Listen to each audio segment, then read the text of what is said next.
बिस्मिल्लाहिर्रहमानिर्रहीम। अस्सलाम वालेकुम दोस्तों, मैं Marid Salim. Welcome to my YouTube channel Novel Orchid. कैसे हैं आप सब लोग? जी तो गाइस, जैसा कि आपको पता है कि आज हमने पढ़नी है एक लफ्ज़ मोहब्बत रिटन बाय नीलम रियासत की लास्ट एपिसोड। तो हम स्टार्ट करने जा रहे हैं, लेकिन उससे पहले अगर आपने चैनल नावल ऑर्चिड को सब्सक्राइब नहीं किया तो सब्सक्राइब कर लें और साथ में बेल आइकन भी प्रेस कर लें ताकि हर आने वाली वीडियो आपको मिलती रहे।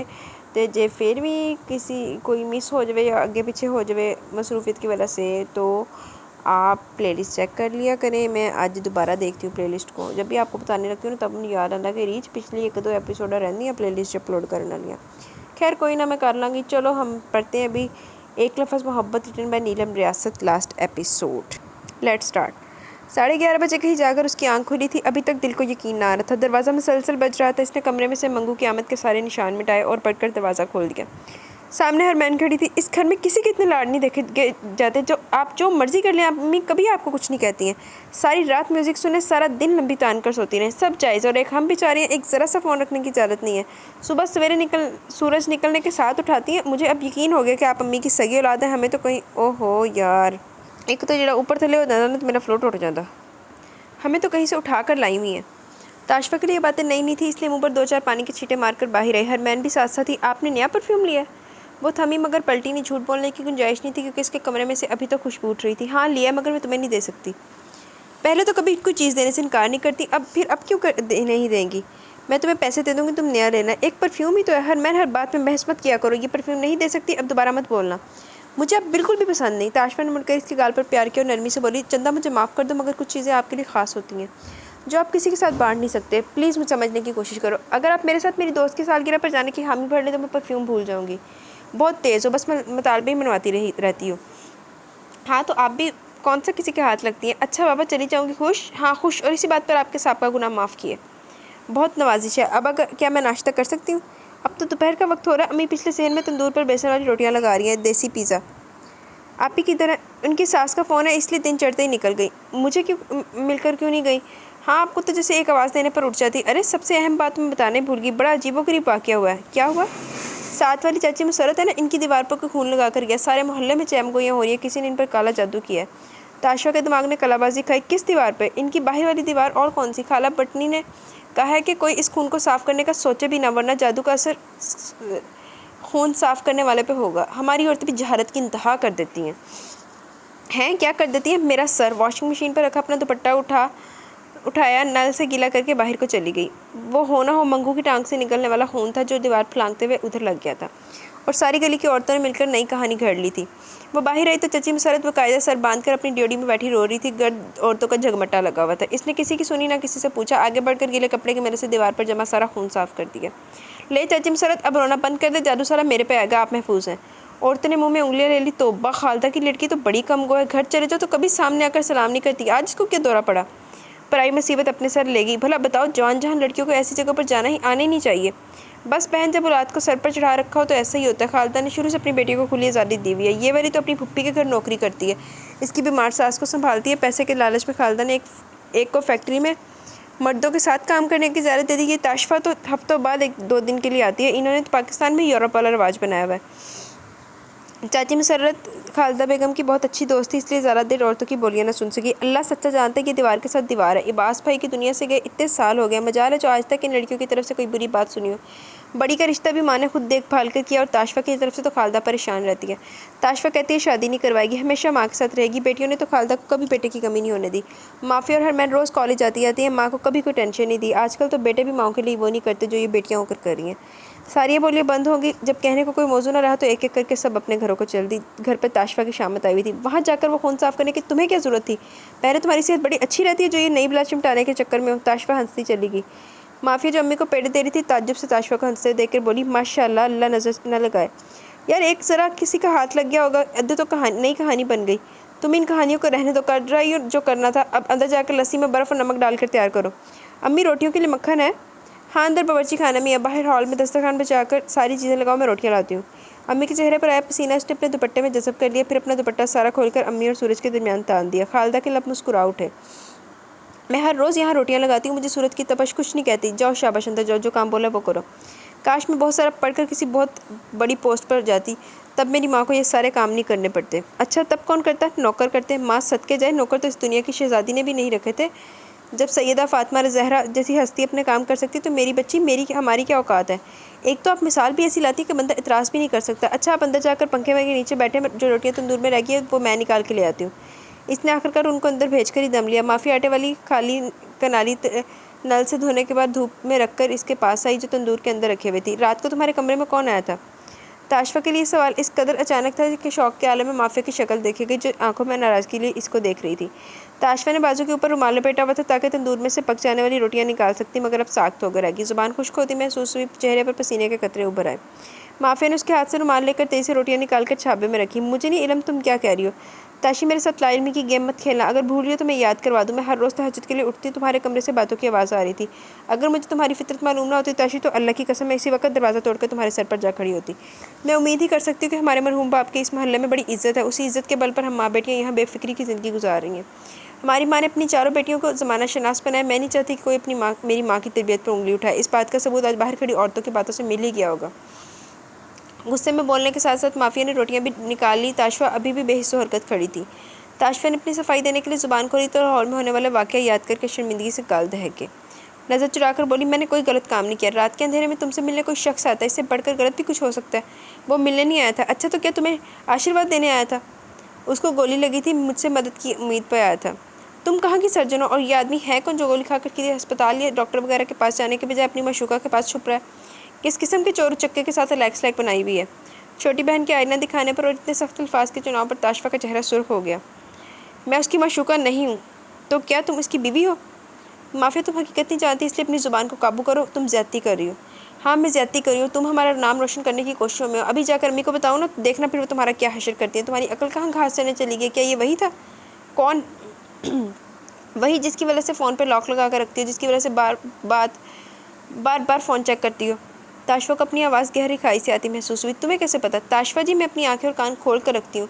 इस घर में बेवकूफ़ कोई भी नहीं है कि हमें नहीं नज़र आता। अगर फ़ोन पर मसरूफ़ियत कम हो जाए डिप्रेशन की गोलियों में इजाफा हो जाता है, और अगर फ़ोन पर मसरूफ़ रहो तो लगता ही नहीं कि तुम्हें कभी कोई मसला हुआ भी है। माफिया क्या चाहती हो? मेरी कमज़ोरी हाथ आ गई तो क्या अब मुझे ताने मार मार कर ब्लैकमेल करोगी? मुझे सिर्फ इतना बता दो वो कौन है और तुम्हारा इसके साथ किस किस्म का रिश्ता है। ये मैं नहीं बता सकती। क्यों नहीं बता सकती? मुझे नहीं बताना तो कम से कम अम्मी या आप ही को बता दो ताकि वो इसका कोई हल निकालें। जब वक्त आएगा तो बता दूंगी। प्लीज़ मैं मज़ीद इस मौजू पर बात नहीं करना चाहती। अगली दफ़ा जब वो सारे सहन में खून के निशान छोड़कर जाए तो मुँह अंधेरे निकल कर खुद ही सहन धो लेना। मैं अगली दफ़ा तुम्हारा पर्दा नहीं रखूँगी। तुम्हें कुछ अंदाज़ा भी है? अगर ये बात हमारी फुप्पियों वगैरह तक पहुँचे तो वो हमारा जीना हराम कर देंगी। क्या तुम्हारी वजह से अम्मी ने कम परेशानियाँ देखी हैं जो तुम इनको ये नया गम देने की तैयारियाँ कर रही हो? माफिया अपना दिल हल्का करने के बाद रोटियां उठाकर अंदर चली गई। ताशफा को इसी दिन का डर था। आंखों की जलन बढ़ती जा रही थी, हाथ धीरे धीरे कांप रहे थे। तो क्या अब मैं नए सिरे से बदकिरदार कहलाऊंगी? मर्द का क्या ऐन मौके पर मुकर जाए तो औरत के दामन में क्या बचता है? रुसवाई, आंसू और उम्र भर का रोग। क्या मैं इसको फ़ोन करके बोलूँ कि अपनी माँ को सब सच बताकर मेरी माँ के पास भेजो? क्या अपनी ज़ुबान से कहूँ कि इस रिश्ते को अब कोई नाम दे दो? क्या वो मेरा मान बनेगा या मुझे फ़क्त रुसवाई ही मिलेगी? मैं कितनी पागल हूँ। मैं इस राह पे चली ही क्यों? कैसे वो मेरे गिर्द जाल बुनता रहा और मैं धीरे धीरे करके इसके बुरे इस जाल में पूरी तरह कैद हो गई हूँ। क्या मैं अभी अंदर जाकर अम्मी को सब सच बता दूँ? क्या मेरी बात का यकीन किया जाएगा? अगर मुझसे सबूत मांगा गया तो क्या दिखाऊंगी? मेरे पास तो कोई सबूत भी नहीं है। माफ़ी तो मेरी बड़ी इज्जत करती थी, आज कैसे मुझे नफ़रत से देख कर गई। मुझसे इसकी नफ़रत बर्दाश्त नहीं होनी है। मैं इसको सारी सच्चाई बता देती हूँ। वो मेरी बहन है, बगैर सबूत के भी मेरा यकीन कर लेगी। हरमैन उसको बुलाने आई पर उसको अपनी सोचों में घिरा देखकर माथे पर हथेली मारकर बोली, या अल्लाह मेरी बहन को ठीक कर दे। अंदर आ जाए, अम्मी बुला रही है। इसने हथेली की पूंछ से अपना चेहरा साफ किया और मैंने इसका बाजू पकड़कर खींचती हुई अंदर ले गई। हाल में कूलर लगाकर अम्मी वहीं पर दस्तरखान पर बैठकर रोटियां पर मक्खन लगा रही थी। माफ़ी दही, अचार और चटनी वगैरह रखने के बाद खुद भी बैठ गई।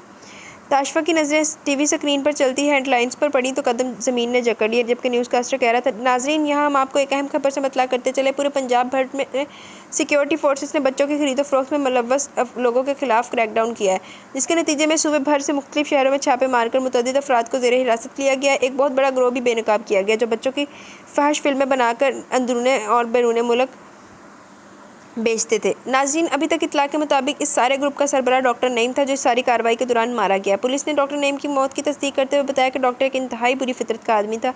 तहकीकात के दौरान इसके खिलाफ मिलने वाले शवाहिद उसको जेल की सलाखों के पीछे भिजवाने के लिए काफ़ी थे। इसके अलावा ये बात भी सामने आई कि ये वही डॉक्टर नईम है जिनको 10 साल पहले पसूर शहर से बच्चे के साथ ज्यादती के केस में गिरफ्तार किया गया था, मगर इन पर कोई मुकदमा न चल सका, ना ही कोई सज़ा सुनाई जा सकी। कार्रवाई के दौरान गिरफ्तार होने वाले अफराद को नामालूम मुकाम पर मुंतकिल कर दिया गया। इस सारे अमल के दौरान मुख्तलिफ मुकामात से बाजियाब किए जाने वाले बच्चों की सही तादाद अभी तक सामने नहीं आ सकी, मगर कहा यही जा रहा है कि इन बच्चों की तादाद सैकड़ों में है। तमाम NGOs और बहुत से रफ़ाई इदारे इन बच्चों की देखभाल के सिलसिले में मदद करने के लिए आगे आए हैं। नाज़रीन, इस सारे वाक़े का एक तो कानूनी पहलू है जिस पर हम ज़रूर बात करेंगे, मगर इस वक्त हमने इन बच्चों के जज्बात और एहसासात की एक तस्वीर हासिल करने के लिए अपने स्टूडियो में दावत दी है डॉक्टर एमन साले साहिबा को, जो एक साइकोलॉजिस्ट हैं और इस केस का बड़ा क्लोजली देख भी रही हैं। इनके साथ हमने एक सोशल वर्कर को मदऊ किया जो अपनी NGO चला रहे हैं। अस्सलाम वालेकुम डॉक्टर साहिबा। वालेकुम अस्सलाम। बहुत शुक्रिया आप इतने शॉर्ट नोटिस पर तशरीफ़ लाएँ। साले ने सिर्फ सर हिलाने पर इक्तफ़ा किया। डॉक्टर साहिबा, आपसे हम ये जानना चाहेंगे कि जो बच्चे आज सामने आए हैं जिनके साथ किसी न किस्म की जिनसी ज़्यादती की गई है, आपके ख्याल में इनको किस कदर की मदद की ज़रूरत है? बहुत शुक्रिया जी, आपने इस कदर अहम और हसास मौजू पर बोलने के लिए मुझे मौका दिया। देखिए, बच्चे किसी भी माशरे का कीमती तरीन सरमाया है। ये हमारा आने वाला कल है, हमारा मुस्तकबिल इनके हाथों में है। किसी भी बच्चे को ऐसे हालात का सामना नहीं होना चाहिए जिन हालात से गुजर कर ये बच्चे हम तक पहुँचे। इसके असरात इनकी ज़िंदगी पर बड़े दूरस्थ नताइज छोड़ कर जाएंगे। ये लोग एक ऐसी ज़िंदगी जीते आ रहे हैं जो किसी की भी ज़ाती पसंद नहीं है। इनमें से कुछ केस ऐसे हैं जो रोज़ मरते हैं, रोज़ जीते हैं, और ये 1000 बच्चा हमारे सामने है। न जाने कितने हज़ार अभी तक अंधेरों में भटक रहे हैं। मेरे पास एक 15 साल बच्चा है जिसका मैं पिछले 2 साल से इलाज कर रही हूँ। वो अपने आप को ख़त्म कर देना चाहता था। 2 साल से मैं इसके साथ काम कर रही हूँ, मगर अभी तक वो इस ट्रॉमे से निकल नहीं पा रहा। इसमें सबसे बड़ा हाथ हमारे माशरे का। हमारे लोग गलत लोगों को गलत नहीं कहते। यहाँ पर जो विक्टिम होता है इसको दौर फिटे फिर ऊपर चला गया यार। यहाँ पर जो विक्टिम होता है उसको बुरा जाना चाहता है, उसके साथ किसी की हमदर्दी नहीं होती। हालांकि होना तो ये चाहिए कि हम कसूरवार अफराद को सख्त से सख्त सज़ा दें और मुतासरा इंसानों को हर तरह से इखलाकी जज्बाती मदद करें। इनको अछूत का मरीज़ समझकर एक तरफ न डाल दिया जाए जहाँ वो भटक भटक कर इन्हीं रास्तों के राही बन जाए जिन्होंने उनको डसा था, बल्कि प्यार और तवज्जो से इनको ज़िंदगी की तरफ लाना चाहिए। इनको मेरी और आपकी तवज्जो की ज़रूरत है। इनके साथ भलाई करें, इनके साथ वैसा ही रवैया रखें जैसा आप रोज़मर्रा की ज़िंदगी में हर एक के साथ रखते हैं। इनको किसी भी तरह से अपने से कमतर ना समझा जाए। ख़ास तौर पर माँ बाप, बहन भाई और करीबी रिश्तेदारों का अहम रोल है। इनको समेट लें ताकि आने वाली ज़िंदगी में ये माशरे के फ़ाल शहरी बन सकें।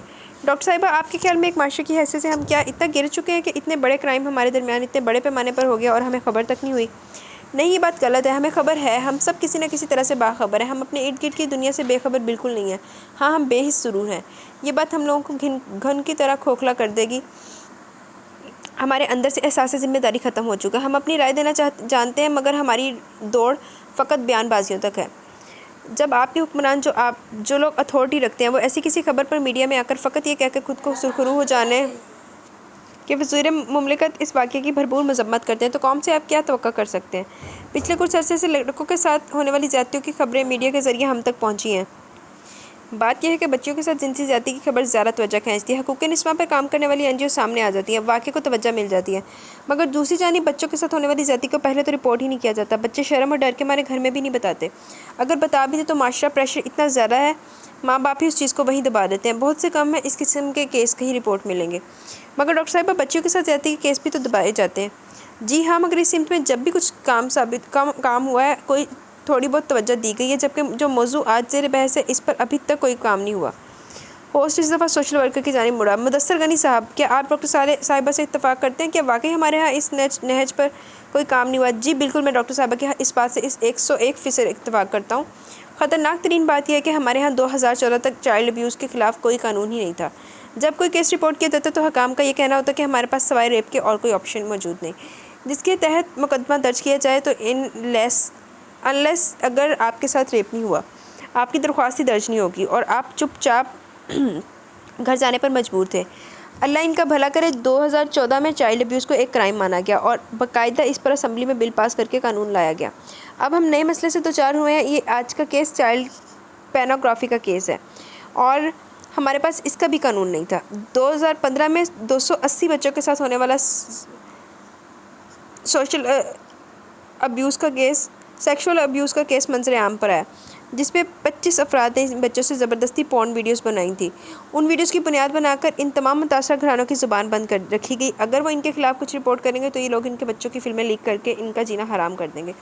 बदकिस्मती से जब वो वाक़या मंजर आम पर आया तब हमारे पास इनको सज़ा देने के लिए कानून ना था। फिर से असम्बली में पास शुदा बिल में तरमीम की गई और चाइल्ड सेक्सुअल एक्ट आया, जिसमें पोर्नोग्राफी और मुल्की हदूद में होने वाले चाइल्ड ट्रैफिकिंग पर भी सज़ा रखी गई, मगर जो सज़ा इन जराइम के लिए मुख्तस की गई वो इंतहाई कम है। मिसाल के तौर पर आज हम लोग यहाँ एक अगर मौजूद है तो सिर्फ़ और सिर्फ बाबर मुराद के वालिदैन की वजह से। मैं इस सबका क्रेडिट मुतासरा वालिदैन को देता हूँ जिन्होंने 4 माह पहले अगवा होने वाले अपने 7 साल बेटे बाबर मुराद का केस थाने में रजिस्टर करवाया।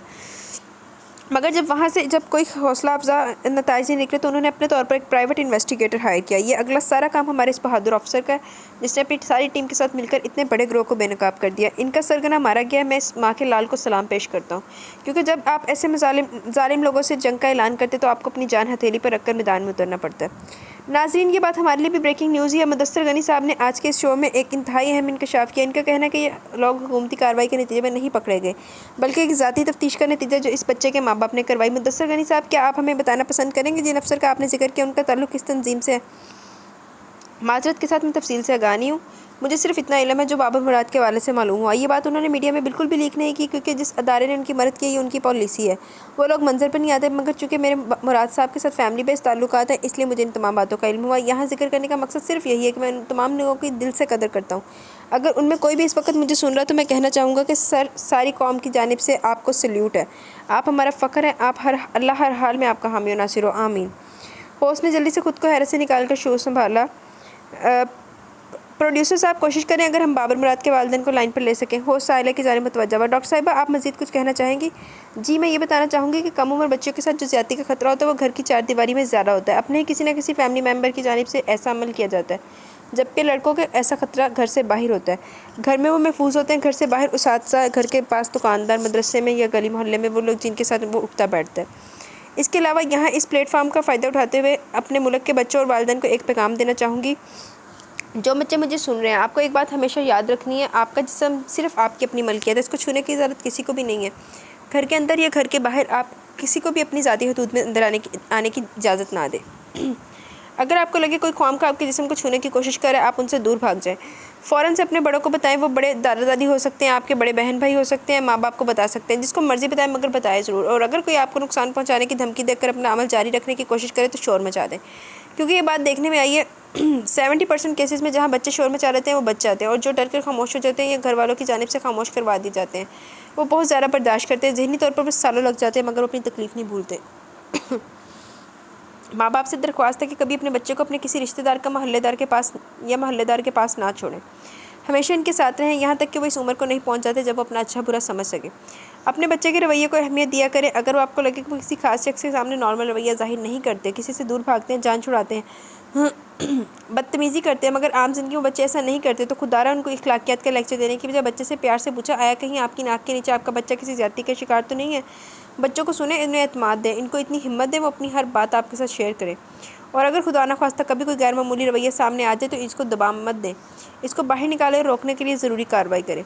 मैं यहाँ पर एक ज़ाती वाक़या बताना चाहूँगी। मेरी कज़न और मैं ट्यूशन पढ़ने जाया करते थे। कज़न मेरे से उम्र में 10 साल बड़ी थी। एक दिन सर्दियों की शाम हम लोग जिस वक्त ट्यूशन पढ़कर अकेडमी से अंधेरा फैलना शुरू हो गया था। हम लोग घर से थोड़ा ही दूर थे जब एक लड़का सामने से आया और आप ही का बैग पकड़कर कहने लगा कि मैं आपको पसंद करता हूँ, रोज़ आपको आते जाते देखता हूँ, आज तो नाम जाने बगैर नहीं जाऊँगा, ना आपको जाने दूंगा। आप ही डरी तो मेरी बाकायदा टांगें कांपने लगी। इन्होंने बैग छुड़ाने की कोशिश की, मगर वो ढीठ बना जमा रहा। चूँकि अपने मोहल्ले में थे, आप इन्हें धमकी दी, बैग छोड़ दो वरना शोर कर दूँगी। इस लड़के को लगा एमी धमका रही है, मगर आप इन्हें सच में आवाज़ लगा दी। करीब ही हमारी बरादरी के चचा का घर था। आप ही ने उन्हीं चाचू को आवाज़ दी। वो लड़का इसी वक्त बैग छोड़कर भाग गया। आप ही ने मेरा हाथ पकड़ा और रोते हुए तेज़ तेज़ कदम उठाते घर की जानिब चल पड़ी। घर के सामने उनका भाई खड़ा था। उन्होंने सारा माजरा बताया, साथ ही उस लड़के का हुलिया भाई इसी वक्त उस सिमत में भाग गया। बाद में उस लड़के के साथ जो हुआ वो अलग कहानी है। मगर मेरा जो इस वाक़े को यहाँ पर बयान करने का मकसद है वो ये है कि जब मैं अपने घर आई, टांगें कांप रही हैं, दिल की धड़कन आउट ऑफ कंट्रोल है। एक 10-11 साल की बच्ची घर आकर बड़ी उम्मीद पर माँ को बताती है, अम्मी अम्मी आज ऐसा हुआ। अम्मी आगे से कहती हैं बस इस बात को इधर ही भूल जाओ। वो बच्ची आंखों में हैरत लेकर पूछती है कि आखिर क्यों? तो अम्मी कहती है अगर तुम्हारे बाप के कान में ये बात पड़ गई ना तो ये स्कूल ट्यूशन सब यहीं बंद हो जाना है। वो 10 साल लड़की आज तक हैरान है मेरी माँ ने ऐसा क्यों कहा। ये क्यों ना कहा, बेटा फ़िक्र करने की कोई बात नहीं, तुम्हारे अब्बू को बताती हूँ, वो देख लेंगे और कल से मैं खुद या घर का कोई और बड़ा तुम लोगों को अकेडमी लेने जाया करेगा। जब हम अपने बच्चों को खामोश रहने का हुक्म देते हैं तो यकीन मानिए वो सारी उम्र के लिए ज़हनी तौर पर महफूज हो जाते हैं। कभी भी अपने साथ होने वाली ज़्यादती या गलत रवैया दूसरों के सामने नहीं रखते, और ये जुल्म है। आप इनके साथ जुल्म कर रहे हैं, वो तो बच्चे हैं। आप जो बात इनके दिमाग में बिठा देंगे वो उसी को पकड़ कर बैठे रहेंगे। इसलिए ज़रूरी है वालिदैन अपने बच्चों की बड़ी छोटी उम्र में ये बात सिखाएं कि जुल्म और ज़्यादती पर खामोशी इख्तियार नहीं करनी, बताना है, आवाज़ उठानी, और माँ बाप इस जुल्म को रोकने की हर मुमकिन कोशिश करेंगे। डॉक्टर साहिबा ने बहुत खूबसूरत और अहम पहलू पर रोशनी डाली है। अभी हमारे साथ बाबर मुराद के वालिद मुराद साहब मौजूद हैं। अस्सलाम वालेकुम सर। हम लोग आपके दुख में बराबर के शरीक हैं, हमारे पास अल्फाज नहीं जो गम की इस घड़ी में आपकी दिलजोई कर सकें। बहुत शुक्रिया जनाब, मेरा गम बहुत बड़ा है, मेरी बीवी नीम पागल हो चुकी है, इन गुजरे 4 माह में हम लोग पल पल मरे हैं, मगर इसके बावजूद मैं आज खुश हूँ। मेरे बेटे के साथ जुल्म करने वाले लोग कैफ़े किरदार को पहुँचे, इनका सारा नेटवर्क तबाह हो गया। कम से कम ये लोग किसी और बाबर का शिकार नहीं कर पाएंगे, मगर हमारे लोगों को अलर्ट रहना पड़ेगा। मैं तो भुगत चुका हूँ, पर अपने बच्चों को एक पल भी आंखों से दूर नहीं करना हूँ, मगर ये इसका कोई हल नहीं। हमें अपने माशरे में ऐसा माहौल बनाना होगा जिसमें हमारे बच्चों को इतनी आज़ादी और खुशी तो मैसर हो वो गली में दोस्तों के साथ खेल सके, वो करीबी दुकान पर किसी शिकारी के हाथ ना लग जाए। हमें कौम की हैसियत से जागना होगा, अपने अंदर छुप कर बैठे इन भेड़ियों को पहचान कर नंगा करना होगा, और सबसे अहम बात, ऐसे कानून बनाने होंगे जो ऐसे मुजरिमों को सख्त से सख्त सजा सुनाए। सिर्फ 7 साल की कैद या चंद लाख जुर्माना इनका कुछ नहीं बिगाड़ सकता। नासिर गनी साहब बोले, अगर आप मुझे इजाज़त दें तो मैं आपको बरतानिया के केस बताना चाहूँगा। बरतानिया में एक सोशल वर्कर ने कम उम्र बच्चों की ग्रूमिंग के ख़िलाफ़ पुलिस को मतवज्जा किया, ग्रैमिंग के ख़िलाफ़, मगर पुलिस ने कई साल तक कोई एक्शन नहीं लिया, क्योंकि इनके मुताबिक इनके पास सबूत नहीं था जिसके बल पर वो कार्रवाई करते। आखिरकार 7 साल बाद जाकर कुछ लड़कियों ने न सिर्फ बयान दिए बल्कि सबूत फराहम किए। बात करने का मकसद ये है कि जब जुर्म साबित हो गए, 2 औरतों और 3 पाकिस्तानी मर्दों को 2-2 हज़ार साल जेल हुई। जुर्म ये था कि वो औरतें लड़कियों के साथ दोस्ती करके उनको अपने घर बुलाती, महंगे तोहफ़े देकर उनको अपने जाल में फंसाया जाता, फिर आगे मर्द दोस्तों के साथ मुतारिफ़ करवाती। वो मर्द भी खुद को लड़कियों के दोस्त कहते। तोहफ़े तोहफ़े देकर फ्रैंकनेस इस मुकाम पर ले आते जहाँ से जिनसी ख्वाहिशात को पूरा करवाने की फरमाइशें करते। वो बच्चियाँ 14-15 साल की थी और मुजरिमों को 2-2 हज़ार साल सज़ा हुई। और खुदा के बंदो, हमारे मुल्क में 5-7 साल के उम्र बच्चों के साथ ज़्यादती करके उनको मौत के घाट उतारा जा रहा है, जिसकी सज़ा क्या है? चंद साल की जेल और चंद लाख रुपए। हमारी तमाम काम से दरख्वास्त है, इस पर फौरी तौर पर एक्शन लें और इसको सख्त से सख्त करें। नाज़रीन, आप आज की खास नशरियात देख रहे हैं। मुझे अपने मेहमानों की बातों से बहुत सी नई मालूमात मिली और बहुत कुछ सीखने को भी मिला है। नाज़रीन, ये एक फ़र्द या अदारे की लड़ाई नहीं, जब बात बच्चों की आ जाती है फिर ये जंग हम सब की जंग बन जाती है, जिसको जीतने के लिए हम सबको अपना अपना किरदार अदा करना होगा। हम फैशन और ब्रांड्स के मामले में तो मगरिब की तरफ निकल आते हैं, मगर असूल और ज़वाबित के मामले में इनसे क्यों नहीं सीखते?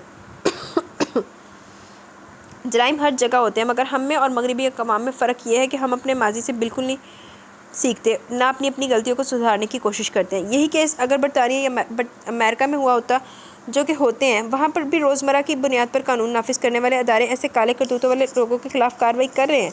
वो एक मुजरिम को पकड़ने के बाद सज़ा देते हैं, माशरे में एक मिसाल कायम करते हैं। हमने टेक्नोलॉजी अपना तो ली है, मगर इसके मस्बत या मनफी असरात को निपटने के लिए अभी बिल्कुल बच्चे हैं। हमें बहुत साल तक इस मसाइल का सामना रहेगा, पर कम से कम हम सब अपना रोल अदा करते हुए थोड़े पैमाने पर ही सही, मगर अपने इर्द गिर्द पर नज़र ज़रूर रख सकते हैं। यहाँ हम एक छोटी सी ब्रेक लेते हैं, आप कहीं मत जाइएगा, मिलते हैं एक ब्रेक के बाद। कमर्शियल ब्रेक के शोर ने हाल में मौजूद अफराद को कोमे से निकाला, मगर वो वैसे ही बुत बनी खड़ी थी। खालिदा ने अपने आंसू दुपट्टे के पल्लू में जज़ब करते हुए माफ़िया को मुखातिब किया। माफ़ी, बहन को बोलो बैठ कर खाना खा, ठंडा हो गया।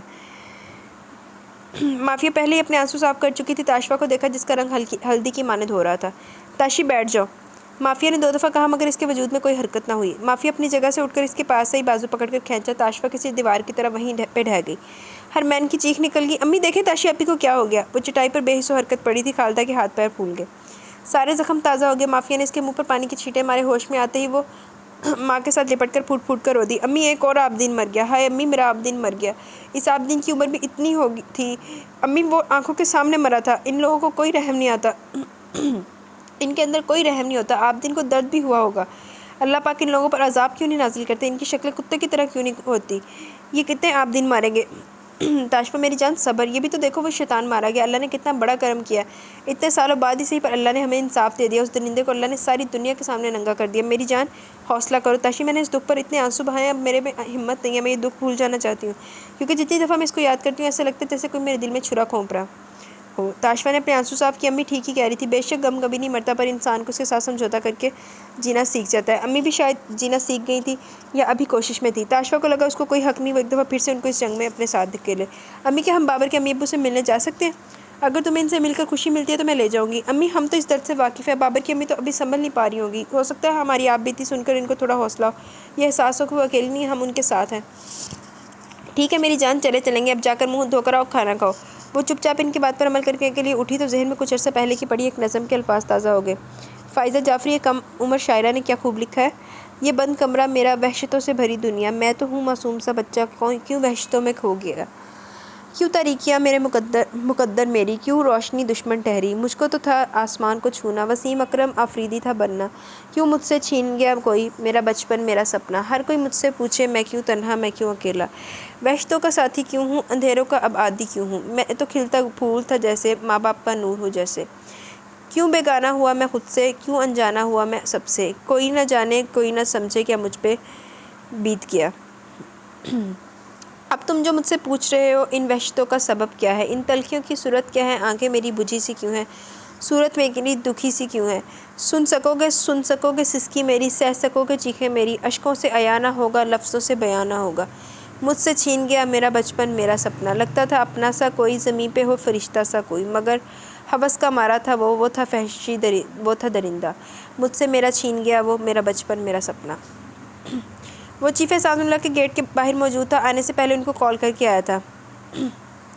चौकीदार ने उसको देखते ही गेट खोल दिया। सर साहब का हुक्म है आपको दरवाजे से वापस न जाने दिया जाए, वो अंदर आपके मुंतज़िर है। उसने अपने साथ मौजूद अरसलान की तरफ देखा, फिर कुछ सोचकर अंदर को आ गया। मुलाजिम ने ड्राइंग रूम की तक इन दोनों की रहनुमाई की, फिर जहाँ उन्होंने चीफ़ को अपने इस्तकबाल में मौजूद पाया। अस्सलाम वालेकुम सर। वालेकुम अस्सलाम। आओ आओ, मुझे तुम्हारा इंतज़ार था। बहुत मुबारक हो, तुम अपने मिशन में कामयाब हुए हो। इन्होंने मुसाफिर करते वक्त इसकी कमर पर थपकी देकर सोफ़े की जानिब इशारा किया।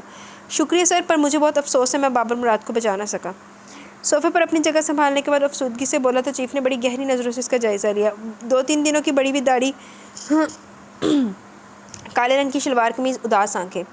जेंटलमैन तुम काफ़ी थके हुए लग रहे हो, क्या तबीयत ठीक है। जी सर परफेक्टली फ़ाइन, बस कुछ रातों से मसरूफियत की बिना पर नींद पूरी नहीं हो सकी। जेंटलमैन आई होप कि यही वजह हो एंड यू मस्ट रेस्ट। और जहाँ तक रही बात बाबर मुराद की, तो अब तो ये बात तहकीकात के बाद सामने आ चुकी है। वो बच्चा तुम्हें केस मिलने से पहले बहुत पहले जाने पानी से पर्दा कर चुका था, इसलिए तुम्हें गिल्टी फील करने की ज़रूरत नहीं है। You have done a tremendous job. तुम्हारी पूरी टीम के लिए मैंने तरक्की के साथ साथ खुसूसी इनामात का ऐलान किया है। सर मुझे कोई इनाम नहीं चाहिए, मैंने अब तक की मिलने वाली सारी रकम वापस मुराद साहब के अकाउंट में मुंतकिल करवा दी। ये मेरा और मेरी टीम का मुश्तरका फ़ैसला। सर हमारी गैरत गुआरा नहीं करी कि हम मुराद साहब से इस काम की उजरत वसूल करें। मैं अगर इनका बेटा बाजियाब करवाने में कामयाब होता तो शायद और बात थी, मगर इस सूरत में हरगिज़ नहीं। जेंटलमैन तुम मुराद की रकम वापस कर सकते हो, मगर जो अदारा की जानिब से तुम लोगों को मुराद मिलनी है वो लेनी पड़ेंगी। आखिर फ़र्ज़ के साथ साथ पेट भी है जिसको रिज़्क़ हलाल से भरना होता है। जी सर बड़ी नवाजिश सर, अब इजाज़त चाहूँगा। भाई एक तो तुम आसानी से हाथ आते नहीं, और अगर आज सालों बाद घर के अंदर आई गए तो जाने की जल्दी लेकर ही आए हो। इसने बस मुस्कुराने पर इत्तेफाक किया। अब ये तो कहने से रहा सर मैं जान गया था आपके दिल में मुझे दामाद बनाने की ख्वाहिश थी, इसलिए मैं आपसे और आपकी फ़ैमिली से भागता हूँ। अपना दिल तो कहीं और पर रहन रखा है। सर इंशाल्लाह अगली दफ़ा ज़्यादा वक्त निकाल कर आऊँगा, फिर गप रहेगी। अभी मुझे मरियम और इस्लान को इनके वालिदैन की कब्रों पर लेके जाना है, इसके बाद इन्हें घर छोड़ना है। I know son your time is always precious. मैं मुलाजिम को कहता हूँ अंदर से मरियम को ले आता है। मुलाजिम को भेज कर वापस आए और बोले इन बच्चों के साथ भी बहुत बुरा हुआ, अल्लाह इनको सब्र दे। सर ज़िंदगी में अगर दुख है तो अल्लाह ने खुशियाँ भी रखी हैं, जल्दी या बदेर इंसान संभल ही जाता है। अल्लाह पाक खुद ही इंसान के दिल में हौसला डाल देते हैं। ये तो सच है। खैर ये लो मरियम आ गई। आई मस्ट से मरियम बहुत ही ब्राइट बच्ची है, और मरियम मुझे उम्मीद है कि तुम हमसे मिलने के लिए आती जाती रहा करोगी। जी बाबा मैं ज़रूर आऊँगी, आप भी ये नंबर बीजी के साथ मेरे घर आइएगा, मुझे बड़ी खुशी होगी। अगर ना आए ना तो मैंने आपके साथ अपनी दोस्ती ख़त्म कर लेनी है। ओह ये तो बहुत बड़ी धमकी है भाई, अब तो हर हाल में आना होगा। चीफ़ एहसानुल्लाह जितने खुशमिजाज और जिंदा दिल इंसान थे, इनकी ज़ौजा इससे भी ज़्यादा मेहमान नवाज थी। इसको इल्म था अगर अंदर से वो आ गई तो इस सूरत में रात का खाना खाए बगैर यहाँ से जाने नहीं देगी, इसलिए जल्दी जल्दी में निकल आया। गाड़ी में बैठते वक्त मरियम का मुंह सूजा हुआ था, वह इसके बराबर बैठी हुई थी, जबकि अरसलान अभी भी खामोशी से पिछली सीट पर विराजमान था। इसने गाड़ी आगे बढ़ाते हुए नज़र मोड़कर मरियम को देखा। मिस अफलातून आप इस कदर गुस्से में भरी क्यों बैठी हैं? आप मुझसे बात ना ही करें तो अच्छा है। अच्छा जी हाँ जी। अब बंदा बशर ने क्या कर दिया? मुझे 1 हफ़्ता पहले यहाँ छोड़कर गए थे, पलट कर खबर ही नहीं ली, और आज बगैर पूछे लेने आ गए। बेजी और आप भी एमन तो घर पे ही नहीं थी। जब वो वापस आएंगे ये जानकर कितना दुख होगा। बेवफा मरियम मेरे बगैर ही वापस चलेगी। हाँ तो बेवफा मरियम कौन सा किसी दूसरे प्लानट पर शिफ्ट हो रही है? एक ही शहर में, जब जी चेक करे आकर मिल जाना। वैसे तुम्हारी इतला के लिए अर्ज़ कर दूँ, मैं कॉल करके ही आया था। कॉल करके आने का बताया था ना, इजाज़त तो नहीं ली थी ना? मलका आलिया जी अगली दफ़ा खादम इजाज़त लेकर आने की जसारत करेगा। मैं जानती हूँ आपका हमारा साथ यहीं तक था, आप कभी हमसे मिलने नहीं आएंगे। इसने कोई जवाब ना दिया। बैकव्यू मिरर के जरिए अरसलान पर नज़र पड़ी, जो खिड़की से बाहर देखते हुए अपने आंसू पहुँच रहा था। कभी कभी ऐसे इंसानों से वास्ता पड़ जाता जो गैर होते हुए भी अजनबी नहीं लगते, और बाज़ुकात सालों की जान पहचान के बावजूद लोग अंदर से अजनबी निकलते हैं। लेकिन अरसलान तो ए मंगू कदी नहीं भुल्लण वाला। जो जो अरसलान ने कारनामे दिते सी ना, मोटे ने खा खा के ना, मोटे ने मुखबरी कर दी थी, तो आ मोटा नहीं भुलदा उन्होंने। स्पैशली मंगू बेशक भुल जाए, मनीर नहीं भुलेगा। मनीर दा साथी सी ना। कब्रिस्तान आने तक गाड़ी में खामोशी छाई रही, जिसे तोड़ने की किसी ने कोशिश भी नहीं की। कब्रिस्तान के गेट के सामने गाड़ी रोकने के बाद वो बाहर निकला। पहले अरसलान का दरवाज़ा खोला, फिर मरियम का। अरसलान बाहर निकला, जबकि मरियम कितनी देर गाड़ी में बैठकर अपने आंसू कंट्रोल करती रही। इसने डैशबोर्ड पर रखा फूलों का बैग अरसलान के हवाले किया और इसके बाद छोटे छोटे कदम उठाता कब्रिस्तान में दाखिल हो गया। मतलूबा कब्रों पर पहुंचकर इसने फातिहा पढ़ने के लिए हाथ उठाया। इसकी तकलीद में अरसलान ने भी ऐसा ही किया। यह अलग बात कि इसकी आंखें खुश थी, जबकि अरसलान की आंखों में बार बार पानी जमा हो रहा था, जिसे वो अपनी आस्तीन के साथ पोंछ लेता। जब तक इसने दुआ मांगकर चेहरे पर हाथ फेरा, चींचियों की आवाज़ ने बता दिया मरियम भी आ चुकी है। रोने के दौरान मरियम ने अपने वालिदैन की कब्र पर फूल डाले, जो एक साथ बनी हुई थी। वो दोनों बहन भाई को थोड़ा वक्त अकेले में छोड़कर बाहर आ गया। 15 मिनट बाद वो लोग आते दिखाई दिए। जब अपनी अपनी सीट पर बैठ गए, वो हाथ में पकड़ा आध पिया सिगरेट ज़मीन पर फेंकने के बाद जूते से कुचलकर ड्राइविंग सीट पर बैठ गए। तुम्हारे मामू की ख्वाहिश है, वो तुम दोनों को अपने घर रखना चाहते हैं। अब तुम अपनी मर्जी बता दो, मामू के घर छोड़ दो या तुम्हारे अपने घर। इससे पहले कि आप हमें घर छोड़ कर आएँ, क्या हम आखिरी डिनर एक साथ कर सकते हैं? डिनर? इसने बैक व्यू मिरर से अरसलान को देखते हुए तस्दीक चाहिए। हाँ क्यों नहीं यार, डिनर करते हैं। हाँ बताओ कहाँ जाना पसंद करोगे? क्या मुनीर भाई डिनर में हमारा साथ दे सकते हैं? अरसलान डरते डरते पूछ रहा था, जिस पर वो मुस्कुराते हुए मुस्कुरा दिया। अरसलान का डरना बनता सी। अरसलान ने जो मुनीर ना कितनी है ना यार, मुनीर मुफ्त का खाना कम ही छोड़ता है। ये लो तुम फ़ोन करो, वो जहाँ भी हुआ खाने की खुशबू सूंघता हुआ आ जाएगा। उसकी नज़रें सामने रोड पर जमी हुई थी। अपना मोबाइल मरियम की तरफ बढ़ाया, जिसने पहले तो कॉन्टैक्ट लिस्ट का सरसरी से जायज़ा लिया, फिर स्पीड डायल में मौजूद मुनीर के नाम पर कॉल की। दूसरी जानिब जगह का नाम देकर फ़ोन बंद किया। मरियम अभी नंबरों का जायज़ा ले रही थी जब इसने इसके हाथ से अपना फ़ोन लेकर डैशबोर्ड पर डाल दिया। मरियम थोड़ी देर पहले ज़िंदगी खामोशी से बाहर देखती रही। जहाँ पर अंधेरा होते हुए रोशनी जलनी शुरू हो गई थी। इंसान अगर सारी उम्र रोशनी में गुजार दे, तब भी उसको अंदाज़ा नहीं हो पाएगा कि रोशनी अल्लाह की कितनी बड़ी नेमत है। रोशनी की असल कदर अंधेरा देखने के बाद होती है। अंधेरा रोशनी की पहचान है, क्योंकि अंधेरा होगा तो आप रोशनी की ख्वाहिश करेंगे। वो अपनी सोचों में गुम था जब मरियम की सवाल पर चौंका, जो बड़े मज़े से पूछ रही थी, मंगू भाई आपकी शादी हो गई? वो इसके सवाल पर वाकई हैरान हुआ। क्यों? क्योंकि मैं आपके बारे में जानना चाहती हूँ। आपका ताल्लुक़ किस शहर से है? बहन भाई कितने हैं? अम्मी अब्बू ज़िंदा है? सवाल जवाब से शनासाई बढ़ती है, और जहाँ पर कोई ताल्लुक़ ना हो वहाँ पर शनासाई बढ़ाने से गुरेज ज़रूरी है। आपके और हमारे दरमियान कोई ताल्लुक़ ही नहीं है, तो 2 दफ़ा वक्त हमारी जान बचाने के लिए खुद को क्यों खतरे में डाला? हमें हमारी माँ के पास साथ ही मरने दिया होता। मैंने जो किया वो मेरा फ़र्ज़ था। अब मैं जो करी हूँ इसे मेरा फ़र्ज़ समझे, मगर मेरे लिए तो इस वक्त सबसे अहम रिश्ता आप ही हैं। खुद को मेरा बड़ा भाई समझ लें या मेरा बाप, मगर अब तो जो भी है सिर्फ आप ही हैं। पागलों जैसी बातें ना करो। आज अपनी ज़िंदगी में वापस जाओगी, कल सब भूल जाओगी। आप भूल जाएंगे, मुझे कोई दुख नहीं होगा। मैं अरसलान की गारंटी नहीं देती, मगर मैं कभी भी आपको भूलना नहीं चाहती हूँ। आपका किरदार मेरी ज़िंदगी में एक रोल मॉडल का है। आपने मुझे ज़िंदगी का बहुत बड़ा सबक दिया, अपनी ज़ात से निकल कर दूसरों के लिए जीने का सबक। मैं इस कदर महान नहीं हूँ जिस कदर तुम मुझे बना रही हो। ये मेरा काम है, पैसे लेकर अपना काम करता हूँ। हाँ मेरे अब्बू भी तो अपनी नौकरी के पैसे लेते हैं, मगर क्या हुआ? मैंने अमन आमा के क्लिनिक में वो बच्चे देखे हैं जिनकी आंखों में कोई रोशनी नहीं बची।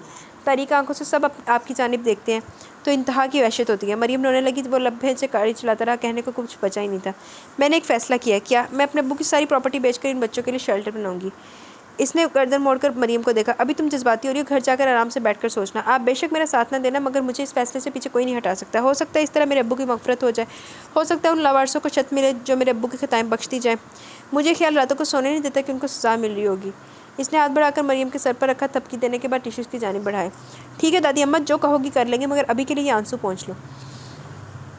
आंसू साफ़ करने के बाद वो एक दफ़ा फिर शुरू हो गई। बताया नहीं शादी हो गई? यानी तुमने जान नहीं छोड़नी?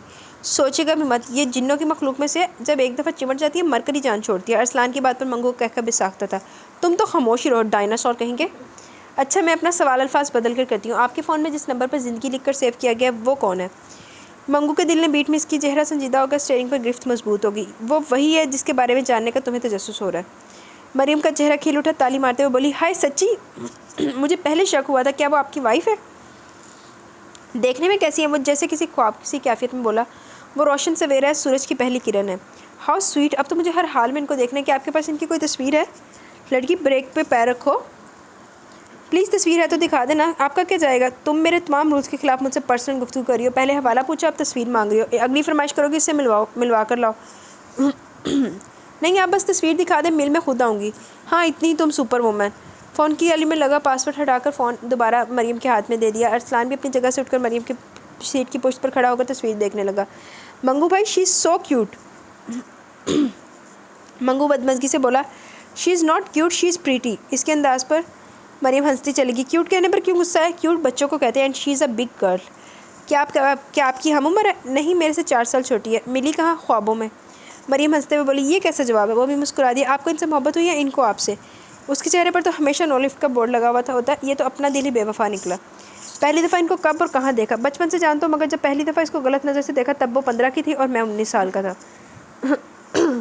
क्या सीधे से जाकर इज़हार मोहब्बत कर दिया? मुझे इससे शादी करनी थी, माशका नहीं चलाना था, इसलिए उसकी बजाय अपने वालिदैन को बताया, बल्कि कहा था आज ही रिश्ता लेकर जाएं, और वो मान गए। पार्किंग में गाड़ी लगाते वो धीमे से हंसा, जैसे पुराने वक्त फिर से याद आ गए। माने नहीं थे, बल्कि अच्छी खासी चित्रौल की थी। मुझसे तो तसव्वुर भी नहीं किया जा सकता कि आप किसी से मार खा सकते हैं। हम हर किसी के सामने शेर बन सकते हैं, पर अम्मा की जूतियाँ गिरदड़ बनकर ही खानी पड़ती हैं। इसने इंजन बंद करते के मरीम की जानिब देखा, जो पूछ रही थी आगे क्या हुआ। आगे ये हुआ कि रेस्टोरेंट आ गया और हमने अंदर जाकर खाना खाया। चंद पल तो मरीम समझी नहीं, फिर हंसने लगी। जान छुड़ाने का अच्छा अंदाज़ है, मगर मुझे जानना आगे क्या हुआ। वो गाड़ी से निकला है। अरसलान की मुतलाशी नज़रें इर्द गिर्द देखते हुए कुछ ढूंढ रही थी। मंगू ने उसकी तवज्जो रेस्टोरेंट के अंदर करवाई, जहाँ मनीर एक मेज़ पर बैठकर मेन्यू पढ़ रहा था। अरसलान के चेहरे से सारी उदासी उड़नछू हो गई। अगले पल उसने अंदर को दौड़ लगा दी। मंगू भाई बताएं ना आगे क्या हुआ, वो आपको कैसे मिली? बड़ी ज़िद्दी हो। खैर, अपने घर से जूते खाने के बाद उसके वालिद के पास किया। यकीनन दूसरे से भी जूते ही खाए होंगे। मंगू मुस्कुराया। नहीं, वो बड़ी नफीस तबीयत के मालिक थे, उन्होंने बस घूरने से काम लिया और हुक्म देकर बोले, नाहिजार अपने घर के किसी बड़े को बोल आकर मुझसे मिले। मैं घर गया, जो हमारे घर की सबसे सीनियर हस्ती हैं, यानी मेरी दादी अम्मा, उनको सारा माजरा सुनाकर अपने साथ चलने का बोला। फिर आगे क्या हुआ? आगे क्या होना तो दोनों ने मिलकर फैसला मेरे हक़ में दे दिया। दी एंड। अब मज़ीद कोई सवाल मत करना। वो लोग रेस्टोरेंट के अंदर पहुंच चुके थे, जहां मुनीर और अरसलान अपनी अपनी पसंद के ऑर्डर दे रहे थे।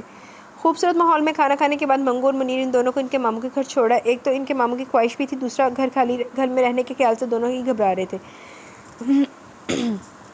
अभी तो माँ बाप के बगैर ज़िंदगी को कबूल करने में वक्त लगना था, मगर इंसान को अशरफुल मखलूक़ात इसलिए कहा जाता है कि वो जीने के हुनर से वाकिफ़ है। पहले रेंगता है, फिर बार बार गिरता है, मगर वक्त के साथ अपने कदमों पर जमकर खड़ा होना सीख ही जाता है। मंगू भी जानता था ये बच्चे भी माँ बाप के बगैर जीना सीख ही जाएंगे। जैसे वो हज़ारों बच्चे भटक रहे हैं, कम अज़ कम इनको भटकना नहीं पड़ेगा। एक माँ नौ माँ अपने बच्चे को पेट में उठाकर फिरती है, अपनी जिसामत की परवाह किए बगैर, एक अनदेखे वजूद की आबियारी करती है। दिन रात इसके बारे में सोचती है, इतने परहेज़ करती है, ये ना खाऊँ कहीं मेरे बच्चे के लिए नुकसानदा ना हो। कितने दिलपसंद मुश्किलों से हाथ खींच लेती है। पैदाइश के मरले में मौत को हाथ लगाकर वापस आती है, तो तकलीफ़ से आकर जिसको पैदा किया पल पल खिदमत करके इसको बड़ा करती है। कोई जालिम आता और बच्चे को अगवा करता है, मार देता है। इतने बड़े जुल्म पर आसमान क्यों नहीं गिरता?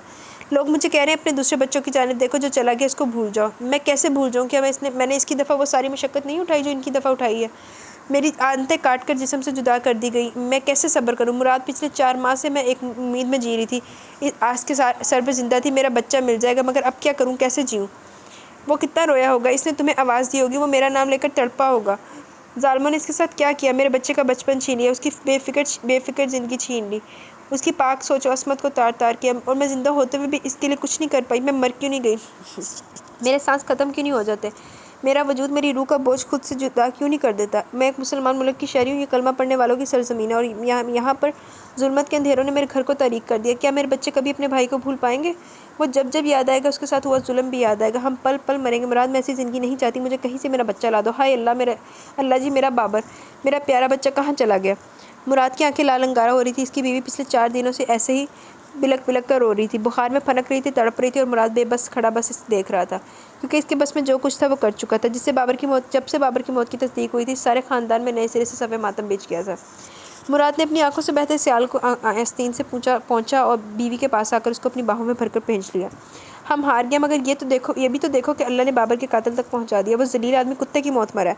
तुम मुसलमान औरत तो साहब ईमान हो, अल्लाह को मानने वाली, तुम्हें सब्र करना होगा। वो मालिक बड़ा बेनियाज है, इसी तरह अपने बंदों को आजमाता है। हम पर भी बहुत कड़ी आजमाइश आई है। मैं मानता हूँ तुम माँ हो, तुम्हारा गम बहुत बड़ा है, मगर हम बेबस हैं। सब्र के सिवा कोई चारा नहीं। जब माँ बाप के बच्चे बम ब्लास्ट में मारे जाते हैं, वो लोग भी तो सब्र करते हैं। मेरे मुल्क में पिछले कई सालों से न जाने कितने हज़ारों सपूत तह खाक चले गए। माओ ने रो रो कर आंखें गंवा ली। मैं तुम्हें पूरा इख्तियार दूंगा, अंदर बैठकर रोने की बजाय बाहर निकलो, माओ को अपना दर्द बताओ, इनको खबरदार करो, अपने बच्चों की हिफाजत में अलर्ट रहें, मेरे गलियाँ मोहल्ले में फूस नहीं रहे, यहाँ कदम कदम पर रहजन है, अपने बच्चों को अपने परों में छुपा कर रखें। दरवाजे पर होने वाली दस्तक ने मुराद को खामोश होने पर मजबूर किया। इसकी बेटी अंदर आई। बाबा, बाहर कोई साहब आए हैं। मुलाजिम ने इनको ड्राइंग रूम में बिठाया। अच्छा बेटे, आप इधर अपनी मम्मी के पास बैठो, मैं देखता हूँ। मुराद बेटी को बीबी के पास बिठाकर बाहर आ गया। ड्राइंग रूम के दरवाजे तक पहुँचते इसकी नज़र सामने खड़े सफ़ेद लिबास में मलबूस ऊंचे लंबे शख्स पर पड़ी, तो चेहरे पर अकीदत भरी मुस्कुराहट दौड़ गई। ज़हर नसीब, यार तुम किधर से रास्ता भूला है? मुराद की बात पर वो पलटा और मुराद के साथ बगलगिर हुआ। शर्मिंदा ना करे जनाब, ये सवाल पूछने की जहमत नहीं करूँगा। मेरे घर का पता कहाँ से मिला, मगर तुम्हें यहाँ देखकर मुझे हकीकी खुशी हुई है। बैठो। वो बावकार अंदाज में सोफ़े पर बैठ गया। भाभी की तबीयत अब कैसी है? मुराद के चेहरे पर अफसुदगी छा गई। गहरी सांस खारिज करते हुए बोला, अभी ज़ख्म हरा, चोट ताज़ी, संभलते संभलते संभल ही जाएंगी। मैं आज खास इनसे ही मिलने आया हूँ। वो तो शायद यहाँ तक ना आ सके, मुसलसल बुखार रहने की वजह से काफ़ी कमज़ोर हो गई। आओ मैं तुम्हें अंदर ले चलता हूँ, तुमसे मिलकर शायद उसकी सोच में तब्दीली आए। मुराद उठकर दरवाजे की जानिब बढ़ा तो मंगू ने इसकी पैरवी की। दोनों बच्चे भी वहीं पर थे और अंदर दाखिल होते मुराद ने मतला किया, देखो आज कौन तुमसे मिलने आई। ये मंगू है जिसके पास बाबर का केस था। मिसेस मुराद ने अपना दुपट्टा ठीक किया। मंगू दरवाजे से बाहर ही रुक गया। लाइट ऑन करने के बाद मुराद ने इसको अंदर आने का इशारा दिया। अस्सलाम वालेकुम भाभी। वालेकुम अस्सलाम। बिस्मिल्लाह भाई आओ। मुझे जब मुराद ने बताया मैं समझी कोई बड़ी उम्र के ऑफिसर का नाम मंगू होगा, मगर तुम तो हमसे छोटे हो। उम्र में छोटा है, अकल में हमसे बड़ा है। आप दोनों तो मुझे शर्मिंदा करें, मैं इतना भी छोटा नहीं हूँ। खैर मैं आपकी खैरियत पूछने हाजिर हुआ हूँ। कैसी हैं आप? मिसेस मुराद को अपने वजूद में अनदेखी ताकत महसूस हुई जो इतने दिनों से बिस्तर पर बेजान पड़ी थी। उठकर बैठ गई। तुम हमारे घर आए, अब मुझे लगता है मैं ठीक हो जाऊंगी। वो इनकी मोहब्बत पर धीरे से मुस्कुराता हुआ बैठ के करीब रखी कुर्सी पर बैठ गया। मुराद भाई तो बड़े दिल जिगरे वाले इंसान हैं। इनकी बीवी की हैसियत से आपको भी वैसा ही देखना चाहता हूँ। इनकी तो बात ही ना करो, ये कभी कभी तो बेहिस मालूम होते हैं। मुराद की अपनी बीवी के साथ नज़र मिली तो दोनों की आंखों में नमी थी। दोनों नज़र चुरा गए। तुम चाय पसंद करते हो या कॉफ़ी? अपनी पसंद बताओ, मैं बना कर लाती हूँ। माशाल्लाह अगर तुम्हारी सेहत को देखा जाए तो यही लगता है दूध, लस्सी और ताज़ा जूस ही पीते होगे। वो धीमे से हंसा, नहीं कभी कभार चाय भी पी लेता हूँ, मगर आप इस वक्त यहाँ से कहीं नहीं जाएँ, बल्कि मुझे आपसे बड़ी ज़रूरी बात करनी है। मंगू बातें तो होती रहेंगी पर मुझे अच्छा लगेगा मेरा भाई पहली दफ़ा मेरे घर आया और मैं उसकी कोई खिदमत ही ना करूँ। तुम बैठो, मैं मुलाजिम से कहता हूँ वो अच्छा सा इंतजाम करें। मुराद बीवी को बैठे रहने का बोलकर बाहर निकल गया। नौकर को हिदायत देकर वापस आया तो मंगू मुंतज़िर था। अगर मैं आप लोगों से कहूँ कि मैं आज एक सवाल लेकर हाजिर हुआ हूँ, हुक्म करो यार। जो कुछ तुमने इस मुल्क के लिए किया, बदले में जान भी मांगो तो अल्लाह की कसम मैं ना नहीं करूँगा। मुराद भाई अल्लाह आपको उम्र खिज़र अता करे। मैं आपका बाबर तो वापस ना ला सका, मगर किसी और माँ का बाबर लेकर आया हूँ जो अपने माँ बाप से बिछड़ गया, जिसने हर वो तकलीफ बर्दाश्त की जो आपके नन्हे बाबर ने बर्दाश्त की। इसके माँ बाप की कोई सुराख नहीं है। अभी तक हमें सिर्फ इतना इल्म हो सका कि इसका ताल्लुक सवात से है। चाइल्ड ट्रैफिकिंग के ज़रिए लाहौर लाया गया। माँ बाप जिंदा भी हैं या नहीं, हम इन्हें ढूंढने की कोशिश में हैं। मिलते हैं या नहीं, अल्लाह बेहतर जानने वाला। मगर मैं चाहता हूँ जब तक वो इधर है भाभी आप उसका ख्याल रखें। अपना बाबर समझ कर उसको सीने से लगा लें। आपका दिल ना माने तो भी खैर है, कोई ज़बरदस्ती नहीं है। क्या तुम उसको अपने साथ लेकर आए हो?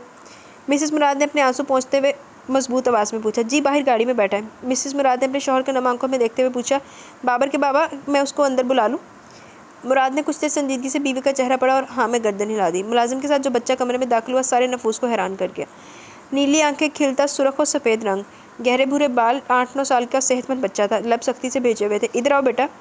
मिसेस मुराद के बुलाने पर वह धीमे धीमे कदमों से चलता इनके पास आया। अपने पास बिठाकर प्यार से इसके बाल सवारे जो घबराई हुई नज़रों से सबकी शक्लें देख रहा था। बेटे आपका नाम क्या है?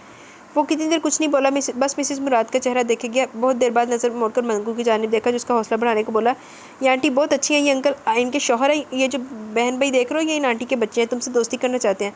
मगर मैं आपके अलावा और किसी का दोस्त नहीं बनूंगा। यार मेरे पास तो एक भी खरगोश नहीं, आंटी के पास तो बहुत सारे खरगोश हैं। इन अंकल का अपना फार्म है, अब खुद सोच लो दोस्ती करनी है या नहीं। नीली आंखें ढेर सारी हैरत लिए मिसेस मुराद की जानिब उठी। क्या आपको खरगोश पसंद है? मिसेस मुराद को अपनी आवाज़ ढूंढने में दिक्कत हुई पर बिलाकर बोल उठी, जी बेटा मुझे खरगोश बहुत पसंद है। क्या आपके घर में खरगोश हैं? हाँ जी, पूरे 4 खरगोश हैं और 2 छोटे बच्चे भी हैं। अगर मैं आपसे दोस्ती करूँ तो क्या आप मुझे अपने खरगोश के साथ खेलने देंगी? मिसेस मुराद ने एक दफ़ा फिर से अपने आंसू साफ करते हुए सर इस बात में हिला दिया। तुम अगर इधर मेरे पास रहोगे तो सारे खरगोश तुम्हारे होंगे। क्या आप सच कह रही हैं? हाँ बेटे, मगर इससे पहले आपको अपना नाम बताना पड़ेगा। मेरा नाम असद है। असद खरगोश के अलावा और क्या पसंद करते हो? मुराद ने शफकत से पूछा तो वो झिझकते हुए बोला, जहाँ मैं रहता था उधर एक चचा दूध वाली सवैयाँ बनाता था, मगर अब मैं उधर नहीं रहता ना। क्या आपको दूध वाली सवैयाँ बनानी आती है? मिसेस मुराद की हिचकी बंद गई। असद को अपनी आगोश में छुपाते हुए बोली, मेरी जान मैं अभी तुम्हें सवैयाँ बना देती हूँ और मेरे पास में मेरे साथ तुम मेरे पास ही बैठना। मंगू ने सवारिया नज़रों से बाबर की तरफ मुराद की तरफ देखा। मुराद की भी जान का बेटा बोला, बाबर भी अम्मी से हमेशा दूध वाली सवैयों की फरमाइश करता था। कमरे में कितनी देर तक खामोशी छाई रही, जिसे मुलाजिम की आवाज़ ने तोड़ा। साहब चाय लग गई।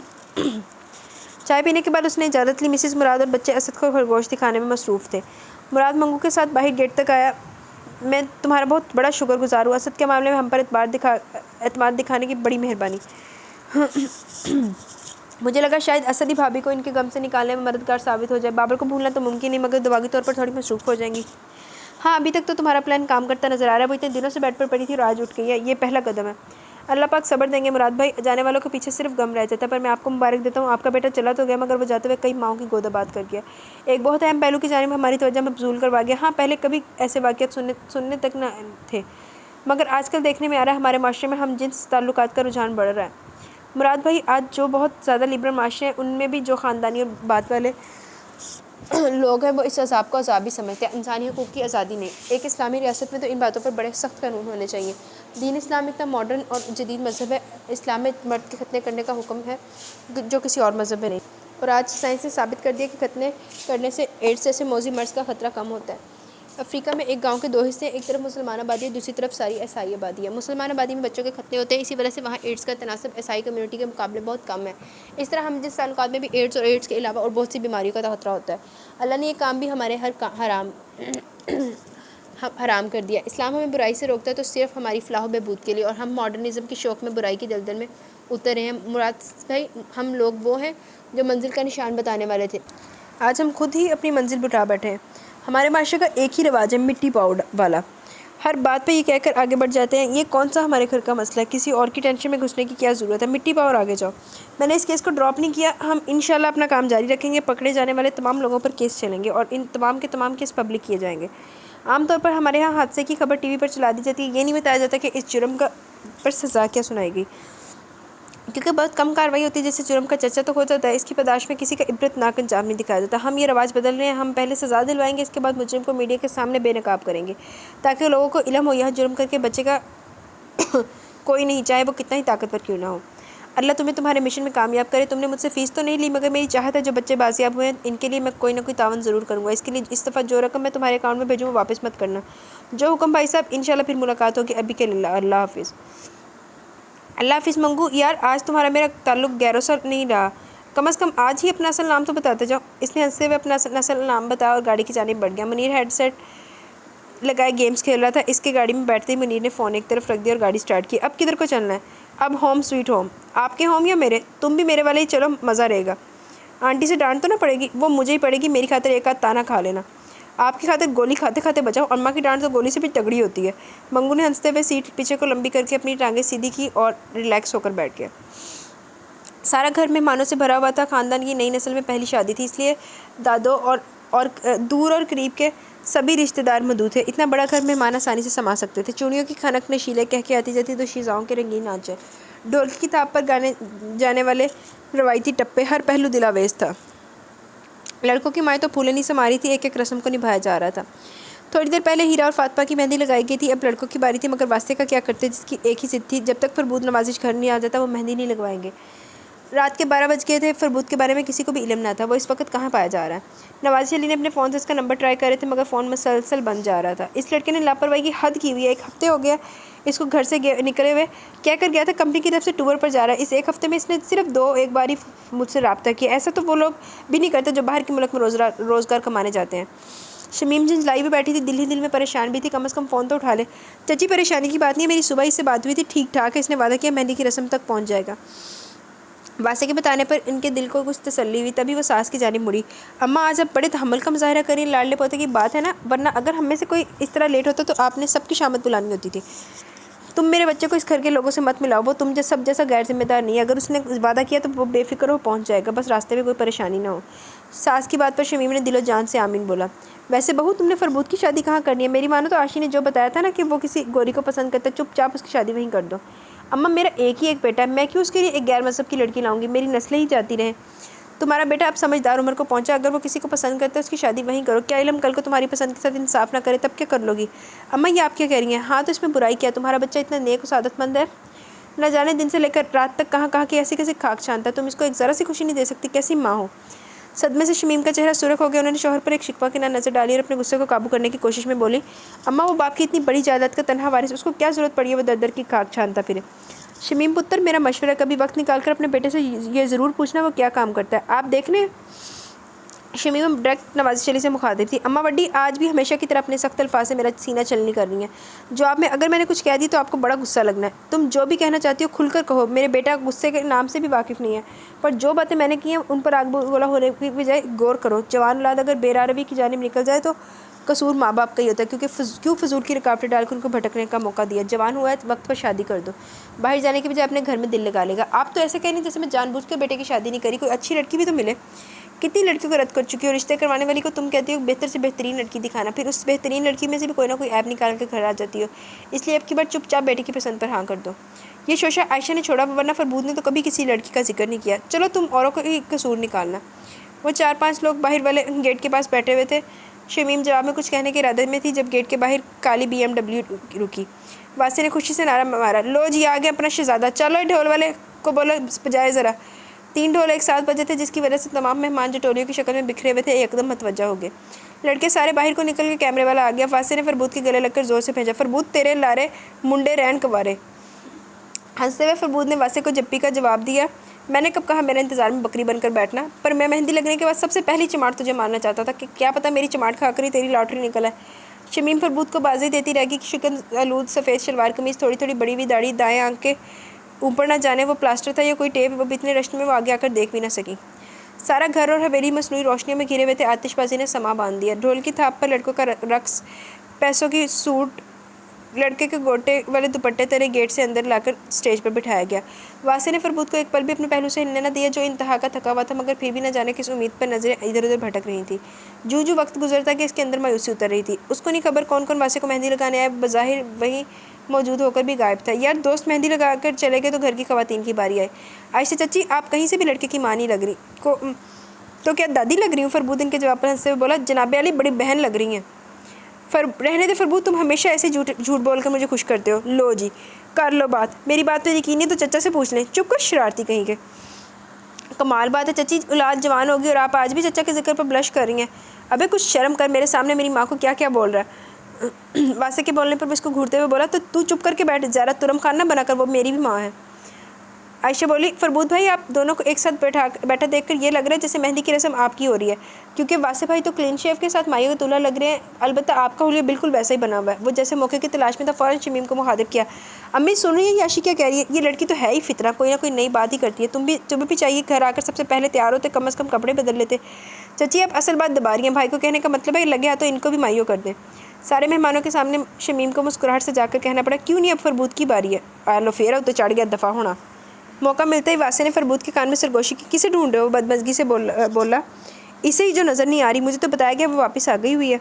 वासे ने आंख से इशारा किया। फरबूत की निगाह उठी और झुकना भूल गई। ये बात तो वो पूरे यकीन से कह सकता था वो पहले से वहाँ मौजूद नहीं थी, क्योंकि इसने लातदाद मरतबा कुर्सी पर बैठे चेहरों में उसको खोजा था। वो अभी वहाँ आई थी। अम्मा बड्डी का हाथ थाम कर स्टेज की जानिब ला रही थी। सफ़ेद रंग के वेस्ट और पूरे बाजू थे, जिनके ऊपर काले रंग के धागे से मशीनी कढ़ाई के बड़े बड़े फूल बने हुए थे। नीचे शिफॉन की लंबी घेर वाली लहंगा नुमा फ़्रॉक थी। एक शाने पर काला ही दुपट्टा पड़ा हुआ था, जिसके पल्ले पर सफ़ेद रिबन लगा हुआ था। फ्रेंच टेल में छोटे छोटे सफ़ेद फूल परोए हुए थे। ज्वेलरी के नाम पर चांदी की छोटी छोटी झुमकियाँ पहनी हुई थी। फरबूत की बड़ी दुश्वारी का सामना था। नज़रें इसके सरापे से हटने को इनकारी थी। जी चाह रहा था किसी बड़ी सी चादर में इसको लपेट कर कहीं बंद कर दे, ताकि इसके अलावा कोई आंख इस परी पैकर को ना देख सके। गहरा सांस खारिज करते हुए अपनी नज़रों का जाविया बदल गया। तेरे सिवा कोई वहम गुमान में नहीं, कोई दूसरा तो मेरी दास्तां में भी नहीं।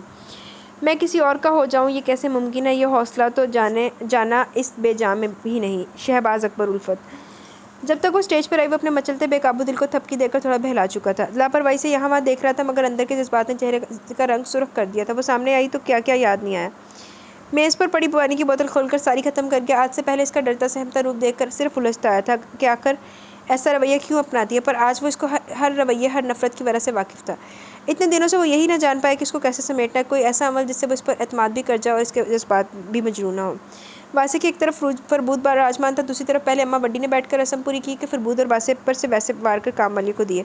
फिर अपनी जगह पर ताशवा को बिठा दिया। खुद आशी का हाथ पकड़कर स्टेज से उतर गई। साफ नज़र आ रहा था वो बैठना नहीं चाह रही थी, मगर बड्डी अम्मा की ज़बरदस्ती पर बिठा गई थी। लोग देख रहे थे या नहीं, मगर उसको ऐसा ही महसूस हो रहा था जैसे हर आंख उसी पर जमी हुई है। कैमरे की रोशनी इसकी आंखें चंदिया गई हुई थी। कामते हाथों से एक उंगली तेल में डबोकर वासे ने बालों पर रगड़ी दी। फिर उसी उंगली पर गीली मेहंदी लगाकर वासे के हाथ पर रखे लगी, मगर ऐन इसी लम्हे पान के पत्ते वाली हथेली की जगह एक साफ शफाफ गुलाबी हथेली रख दी गई, जो कि सरासर वासे की शरारत थी, जिसने अपना हाथ हटाकर फरबूत का हाथ आके कर दिया था। वो वैसे इतनी बुखलाहट का शिकार थी, ये शरारत तो उसके रडार में आई ही नहीं। लिहाजा मेहंदी फरबूत की हथेली पर रगड़ दी, जिसने उसी पर मुट्ठी बंद करके हाथ हटा लिया। वो उठ रही थी जब वासे ने कहा कि रुको ताशवा, एक सेल्फी हो जाए। फरबूत एकदम उठकर चला गया। सेल्फी में बस वासे और ताशवा ही रह गए। बड़ी दिक्कत से अपने आंसुओं पर बंद बांधकर वहाँ से उठी। सर ऊँचा रखा। कभी कभार दर्द को अपने अंदर ही कहीं दफन करना पड़ता। बहाना पर आकर रश से निकला। वो ये ना देख सकी। फरबूत अपने अब्बू के इशारे पर उठकर इनकी जानिब गया। बस ये इतना ही याद रहा कि वासे ने सेल्फी की बात की, फरबूत उठकर चला गया। इतने दिनों से उसको फ़ोन करने की कोशिश करी थी, ज़रा तो बंद जा रहा था, मगर जब बेल जाती तब भी दूसरी जानिब से कोई जवाब ना आता। वो अपनी जगह चुपचाप खामोशी से मर गई। बात ये नहीं है कि कोई फ़ोन का जवाब नहीं दे रहा तो आप उसके खिलाफ़ पूरा सोचना शुरू कर दो। इस इन दोनों के केस में ऐसा मामला नहीं था। यहाँ इज़्ज़त नफ्स लाइन पर लगी हुई थी। यहाँ पर मामला उससे कहीं ज़्यादा संजीदा था। अम्मा बड्डी के बेहद इसरार पर वो तैयार हुई थी। सबसे पहले लिबास पर तब्दील के अपनी बहन को फ़ोन किया। सीमा बापी, वो जो रिश्ता देखने वालों ने आना, इनको हाँ कर दे, मुझे रिश्ता मंजूर है। सीमाप जो फ़ोन की बेल पर नींद से जागी थी, इसकी बात समझते हुए अगला सवाल किया। ताशी, तुम रो रही हो? नहीं तो भला मैं क्यों रोऊंगी? क्या हुआ है? जो भी हुआ था आपके इल्म में, यह कब और कैसे मेरी तकदीर के औराक से हुए? अस्तगफिरुल्लाह ताशी, खुदा का खौफ करो, क्या बक रही हो? मुझे खुद नहीं पता मैं क्या कह रही हूँ। क्या फिर इस फ़ोन वाले से लड़ाई हुई है? आप ही क्या हुआ है? आपको पता आबदीन के कातिल को किसने मारा है? इसके पूछने पर इतनी संजीदगी थी, लाइन पर दूसरी थोड़ी देर के लिए खामोशी छा गई। सीमाब अपने बेडरूम में निकलकर दूसरे कमरे में चली गई थी। हाँ, टीवी पर बता रहे थे साइबर क्राइम और ISI के बंदों ने मारा है। आप ही हमारे ख़ानदान का एक फ़र्द सीक्रेट सर्विसेज में है। एक दफ़ा खामोशी छा गई। ताशी, जहाँ तक मेरी मालूमात है, दूर दूर तक ऐसा होनहार हमारे जानने वालों में मौजूद नहीं। ताशफा ने बावज़ अपनी नाक साफ़ की। आप ही ताशी, एक तो आधी रात को कॉल करके जान निकाली, ऊपर से पहेलियाँ बुझाकर सारी रही सही कसर पूरी करी। जो भी बात है एक दफ़ा ही कह दो। आबदीन के कातिल को शमीम पुप्पो के बेटे ने मारा है। सीमाब के लिए ये खबर तोक़ा से बाहर थी। बेयकीनी से बोली, फरबूत की बात कर रही हो? आप ही पुप्पो का एक ही बेटा है। पर ताशी, वो आबदीन के कातिल तक कैसे पहुंचा? वो तो बंदे मारने वाला नहीं लगता। आप ही वो इन्हीं कामों में माहिर है। ताशी, मेरा दिमाग घूम रहा है। तुम्हारे कहने का मतलब फरबूत सीक्रेट सर्विसेज का बंदा है? जी आप ही। हाय मेरे अल्लाह, मुझे तो यकीन नहीं आ रहा। मगर ताशी, वो तो 4-5 साल अमेरिका में गुजार कर एक आध माह पहले वापस आया। फिर वो इतनी अहम जॉब कैसे कर सकता है? यकीनन तुम्हें किसी ने उल्लू बनाया। आप ही वो बाहर जाने से पहले इस फील्ड में थे। बाहर सिर्फ एक कोर्स करने के लिए गए थे, जो 2 साल में ख़त्म करके वतन वापस आ गए, जिसके बारे में घर वालों को नहीं बताया। 2 माह पहले वो अमेरिका से नहीं, कराची से आए थे। पर यहाँ सब यही समझते कि वो अमेरिका 4-5 साल रहे हैं। ताशी, कोई फ़िल्म देखी है? कोई जासूसी नावल पढ़ा? ऐसा भला कहाँ होता है कि अगर वो अमेरिका की बजाय पाकिस्तान में था, घर वाले इतने बेवकूफ़ तो नहीं वो ये ना देख पाए जिस नंबर से वो फ़ोन करता है वो पाकिस्तान का है या अमेरिका का? आप ही जो नंबर एक दफ़ा फीड कर लो, रोमिंग में वही आता है। फिर तुम चाहे जिस मर्ज़ी मुल्क में बैठ जाओ, और आज अमेरिका का नंबर पाकिस्तान में रहकर इस्तेमाल करना भी कोई बड़ी बात नहीं। आपका फ़ोन लाइन से कनेक्ट हो तो आप दुनिया में कहीं भी हो फ़ोन उठा सकते हैं। मेरे दिमाग की खिचड़ी बना दी। पर पुप्पी ने उसको इस फील्ड में जाने की इजाज़त कैसे दी? वो तो फरबूत के बचपन से ही ऐसे मामले में बड़ी पॉजेसिव रही हैं। पुप्पी को इल्म नहीं है। ये कैसे मुमकिन है? माँ को खबर ही ना बेटा क्या काम करता है। इसका जवाब आपके सवाल में ही छुपा। पुप्पी को अगर भरम भी पड़ जाए, उनका वैसे ही हार्ट फेल हो जाना है। बेटे से बढ़कर इन्हें कोई अजीज़ नहीं है। जिस फील्ड में तमाम रिस्क आपकी प्लेट में रहते हो, वो कैसे बखुशी बेटे को इस राह पर जाने देती। इन्होंने इजाज़त मांगी, पर पुप्पी ने रोना शुरू कर दिया, जिसका नतीजा ये हुआ कि इन्होंने माँ को बताए बगैर ज्वाइन कर लिया। ताशी, तुम्हें ये सब बातें चौधरानी ने बताई होंगी। ताशफा ने गहरा सांस लिया। नहीं, आप ही अम्मा बड्डी को मैंने बताया था। हैं, ये क्या बात हुई? जो बात इसकी माँ को नहीं पता, इसकी दादी के इल्म में नहीं, वो सब तुम्हें पता है। आप ही बीवी तो राजदार होती है ना। ताशफा के आखिरी फ़िक्रे ने लाइन को खामोश कर दिया। मुझे आप दोनों से बड़ी ज़रूरी बात करनी है, इधर बैठ जाएं। नवाज़ चली और शमीम को अपने साथ कमरे में लेकर आया। वो अब माँ का हाथ पकड़कर इनको अपने बेड पर बिठाया। ऐसी भी क्या बात है जो यूँ कमरे बंद होकर करनी पड़ रही है? शमीम की बात पर वो बोला, मैं ये बात बाहर बड़े मजरे में भी कर सकता था, मगर आपकी आसानी के लिए यहाँ लाया हूँ। नवाजिश ने सोफ़े पर बैठ कर टांग पर टांग रखी और जमाई लेते हुए बोले, जल्दी करो, क्या बात है? नींद आ रही है? फिर सुबह जल्दी उठना है। शमीम के दोनों हाथ इसने अपनी मजबूत गिरफ्त में पकड़े हुए थे। मैं जो कुछ कहने जा रहा हूँ, इससे आप दोनों के एहसासात को ठेस पहुँचनी है, जिसके लिए मैं कभी भी खुद को माफ़ नहीं कर सकूँगा, मगर अब ये बात खोले बिना गुजारा भी नहीं है। तो क्या तुम वाकई किसी गोरी को पसंद करते हो? शमीम ने गुस्से से अपने हाथ वापस खींचते हुए पूछा था। वो धीमे से हंसा। गोरी तो आपको बर्दाश्त हो ही जाती, मगर मैं जिसका नाम लेने वाला हूँ वो आपको एक आँख नहीं भाती है, और मुझे इसके अलावा कोई और नहीं भाती। कमरे में इतनी खामोशी छा गई, अगर सुई भी गिरती तो साफ सुना जाता। मैंने आज आप दोनों से 5 साल पहले भी उसी को मांगा था। आज मांग नहीं रहा, बता रहा हूँ, क्योंकि अब तब वो मेरी नामहरम थी। इसको पाने का असूली कानून यही था। मैं आपको बताता, मैंने बताया, आपने उसे मेरी जवानी की बेरारवी समझ कर इनकार कर दिया। अपनी तरफ से बात ख़त्म कर दी, मगर ना तो वो मेरी जुबानी का अबाल था जो चुपचाप बैठ जाता। मुझे इससे शादी करनी थी। आपने नहीं सुनी, मैंने मामू अब्बास से बात कर ली और वो मान गए। बड़ी अम्मा और मामू अब्बास ने 5 साल पहले मेरा और ताशफा का निकाह करवा दिया था। निकाह अदालत में हुआ था। इसके वकील की जगह मामू मौजूद थे। मेरी वकील अम्मा वड्डी थी। नवाज़ के बड़ी नॉर्मल अंदाज में बैठे हुए थे। इनके तासुरात में कोई तब्दीली नहीं हुई। फरबूत का सारा फोकस माँ की तरफ था, जिनके चेहरे का रंग लट्ठे की माने फरबूत की जान पे बन गई। माँ के दोनों हाथों अपने लबों से लगाए, इनका चेहरा हाथों में थाम कर इनकी आंखों में देखा। अम्मी, 5 साल कोई थोड़ा अरसा नहीं होता। लोग बदल जाते हैं, इंसान दिल से भी उतर जाते हैं, और कोई हूर पर ही नहीं है। फिर भी मैं क्या करूँ? वो आज भी वहीं मौजूद है, मेरे दिल के उसी हिस्से में रहती है जहाँ 5 साल पहले कब्जा किया था। मैं जानता हूँ मेरी सारी बातें फ़कत पागलपन मालूम हो रहा है। किसी 2 नंबर रांझे की तकरीर पर माँ वो मेरे लिए बड़ी अहम है। 5 सालों से मेरी बीवी है, मेरी वफादार है, मेरे नाम पर जीती है। चुप कर जो बगैरत इंसान। मुझे जिस बेटे पर इतना गरूर था, आज उसने मुझे 2 कौड़ी का कर दिया। जिसको मैं मुंह लगाना पसंद नहीं करती, जो हमारे घर में 2 टके की मुलाजमा, मैं उसको बहू बनाऊँ? अम्मी वो मेरी बीवी है, मैं नहीं मानती इस शादी को। अगर 5 साल पहले निकाह हुआ, इस निकाह की हैसियत क्या होगी? तुम्हारी उम्र ही क्या थी? एक जज्बाती उम्र जो हर कोई अपने आप को शाहरुख खान समझता। अफसोस तो अम्मा पर है जिन्होंने एक बच्चे की बातों में आकर मेरी कमर में छुरा खोंपा। अच्छा तरीका निकाला उन्होंने अपने अगले पिछले बदले लेने का। मेरे बेटे को इस हसीन चुड़ैल के हुस्न का असीर बनाया हुआ है। ना जाने अब कुलमोही माँ बेटियों ने कहाँ से 20 गंडे करवा कर तुम्हारी मत मारी हुई है। मेरा नाम भी शमीम है, इनको वहाँ फिर फेंकूंगी जहाँ सारी उम्र याद करेगी। गज़ब खुदा का, मेरा एक ही बेटा, उसी के पीछे हाथ धोकर पड़ गई। अपनी दागदार लड़की को पार लगाने का बड़ा अच्छा तरीका निकाला है। अम्मी जो कहना है मुझे कह ले, गालियाँ दे लें, जूते मार लें, मगर इस पर कीचड़ ना उछालें। वो बेकसूर है, पसंद उसने नहीं मैंने किया। शादी की ख्वाहिश उसकी नहीं मेरी थी, फिर बुरा उसको क्यों कह रही हैं? तेरी अकल पर कल भी पत्थर पड़े थे, आज भी तेरा वही हाल है फरबूत। आप इसको इतना नापसंद क्यों करती हैं? आखिर उसने आपका क्या बिगाड़ा है? मेरे बेटे को मेरे खिलाफ़ कर दिया कि इससे बड़ा कोई और जुर्म होगा? मैं कब आपके खिलाफ़ हूँ? मैं तो आपका बेटा हूँ। तुम अब्बास की किसी और बेटी का नाम ले लेते तो मैं शायद मुझे इतना दुख ना होता, मगर जिसकी तुम बात कर रहे हो, अगर वो वाकई तुम्हारे निकाह में, तो आज इसी वक्त उसको तलाक दो। चले, अपने मरहूम भाई की यतीम औलाद के लिए आपके दिल में थोड़ा सा रहम तो जागा। बकवास ना करो फरबूत, इस गंदी बदकिरदार को। बस माँ बस। क्या बस? जाकर पूछ उससे, जब 2 दिन तक अगवा रही तब उसके साथ क्या क्या हुआ था। मैं कभी भी उसको ऐसे सवाल जवाब नहीं करूँगा। क्यों नहीं करोगे? क्या ज़रा सी भी गैरत नहीं जागती? मेरे दूध का इतना सा भी असर नहीं लिया? मेरी गैरत ही मुझे रोकती है माँ। मुझे शर्म आती है, भला मैं कौन होता हूँ जो किसी के गम को कुरेद कर उसको दुखी करूँ। मगर आपको मैं एक चीज़ दिखाना चाहता हूँ। मैंने इसको ज़ाया करना था, न जाने क्या सोचकर अभी तक साथ लिए घूम रहा हूँ। पर शायद आपके लिए वीडियो ही आंखें खोलने का बाइस बन जाए। शायद आपको इनका गम नज़र आ जाए जो इस मुसीबत से गुजरे हैं। मुझे तुम नए सबक पढ़ाने की कोशिश ना करो, जो मर्ज़ी दिखा लो, मैं इस लड़की को अपनी बहू तस्लीम नहीं करूँगी। आप इसे बताते क्यों नहीं मैं जो बोल रही हूँ? आप तो ऐसे मुतमिन बैठे जैसे आपका इस मामले में कोई लेन देन ही नहीं।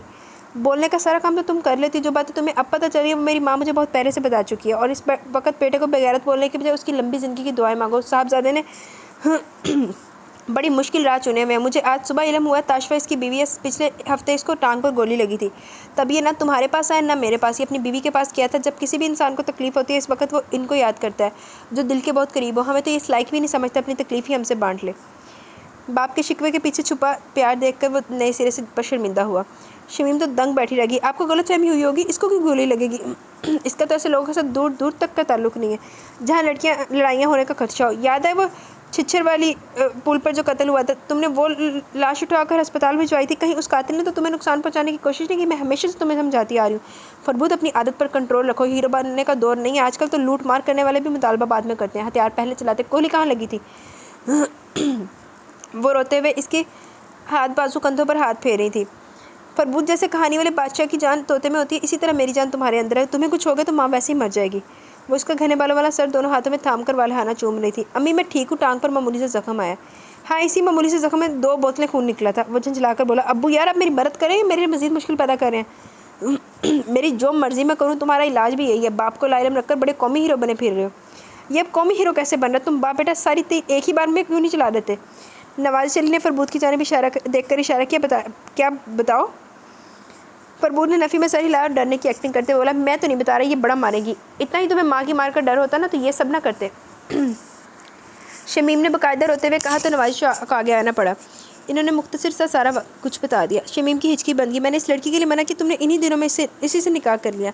मैंने उस महकमे से जाने से मना कि तुमने वही नौकरी की। इस बात को इसकी नाफरमानी ना समझो। बस अपने दिल को ये बताकर तसल्ली दो, साहब जी एक दफ़ा कहीं दिल लगा लें तो इनको हटाना मुश्किल में ही नहीं नामुमकिन है। नहीं तो जितने जूते मैंने इसको मारे ना, ये डर जाता, मगर ये मुस्तकिल मिजाज वाक़या हुआ है। शमीम ने अपने आंसू साफ़ किए और भराई हुई आवाज़ में पूछा कि तुम्हें वो इतनी प्यारी है, माँ बाप के पास आने की बजाय उसके पास आराम ढूंढने के? अम्मी मेरी प्यारी अम्मी, आपका और इसका कोई मुकाबला नहीं। वो बीवी है, आप माँ हो। वो मुझसे है और मैं आपसे हूँ। आपने मुझे जन्म दिया, इसने मुझे मुकम्मल किया। आपके पैरों में जन्नत है। आपकी नाफरमानी करूँ तो दोज़ख में जलूँगा। इसके साथ हुस्न सलूक किए बगैर मेरा आखिरत में कोई हक़ नहीं होगा। मेरे लिए आप दोनों ही अहम हैं। मैं एक को रखकर एक को छोड़ नहीं सकता। मुझे इस आजमाइश में मत डालें। मैं इसको आप पर तरजीह देकर नहीं किया। मुझे इल्म था मुझे इस हालत में देखकर आपको तकलीफ़ होनी है। क्या बहुत गहरा ज़ख्म था? बता तो चुका हूँ, मामूली सी खराश थी। इससे बड़ा ज़ख्म तो 3 साल पहले इस कंधे पर गोली लगने से हुआ था। शमीम की आंखें फैल गई, फटी हुई आवाज़ में बोली, कंधे पर भी गोली खा चुके हो? कंधे वाला ज़ख्म तो 1 माह में ठीक हो गया था, पर जो 1.5 साल पहले पसली टूटी थी उसने बड़ा ख़वार किया था। सांस लेते हुए भी दर्द होता था। इस वक्त कौन ख्याल करता था? कौन परहेजी खाने बना कर देता था? आर्मी के अस्पतालों में शाही इलाज होता है। ऊपर से आपकी बहू को दिन में 2 दफ़ा कॉल करके दिल का हाल सुनाता था, जिससे काफ़ी अफाका महसूस होता था। मत उसको मेरी बहू बोलो, मुझे तकलीफ़ होती है। पता नहीं निकाह हुआ भी है, ये झूठी की स्टोरी बना रहे हो। इसने अपनी अलमारी के अंदरूनी खाने की चाबी निकाल कर निकाहनामा बरामद करके माँ के सामने रख दिया, जिसे पढ़ने के बाद वो बोली, फरबूत कौन मर्द चाहेगा कि उसकी बीवी की अस्मत? अम्मा इसके आगे एक लफ्ज़ नहीं, प्लीज़ मैं हाथ जोड़ कर अर्ज़ कर रहा हूँ, मैं इसको यहाँ नहीं रखूँगा। आप आज आपके सामने बात खोलने का मकसद सिर्फ इतना है कि मैं आप शादीशुदा ज़िंदगी जीना चाहता हूँ, मुझे इसको अपने कमरे में लाना है। आप तो इसको न जाने क्या समझती हैं माँ, मैं शौहर इसका शौहर हूँ, वो मुझे भी इजाज़त नहीं देती कि मैं उसको कभी शौहर की नज़र से देख ही लूँ। आप ये देख लें। इसने लैपटॉप पर वीडियो चलाकर स्क्रीन माँ के सामने कर दी, खुद जाकर खिड़की में खड़ा हो गया। चेहरे पर गहरी संजीदगी में थकन की गर्द भी थी।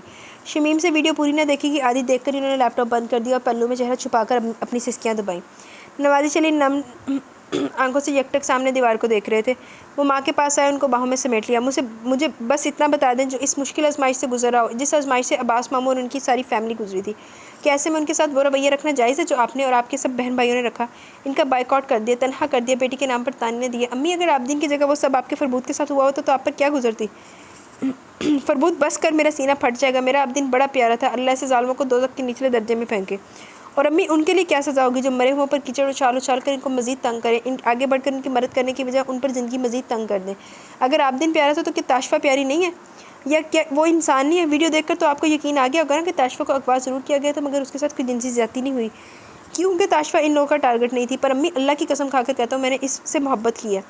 आपने कभी ईसाइयों की शादी में जब निकाह हो रहा था तो तब उनके अल्फाज सुने? शौहर बीवी को और शौहर बीवी शौहर से वादा करती, तुम जैसे हो जो हो, इसी की बुनियाद पर मैं तुम्हें अपना शौहर मानती हूँ और वादा करती हूँ हर सख्ती में, हर तंगी में, खुशी में, गमी में, गुर्बत में, अमीरी में, हर हाल में तुम्हारे साथ वफादारी करूँगी।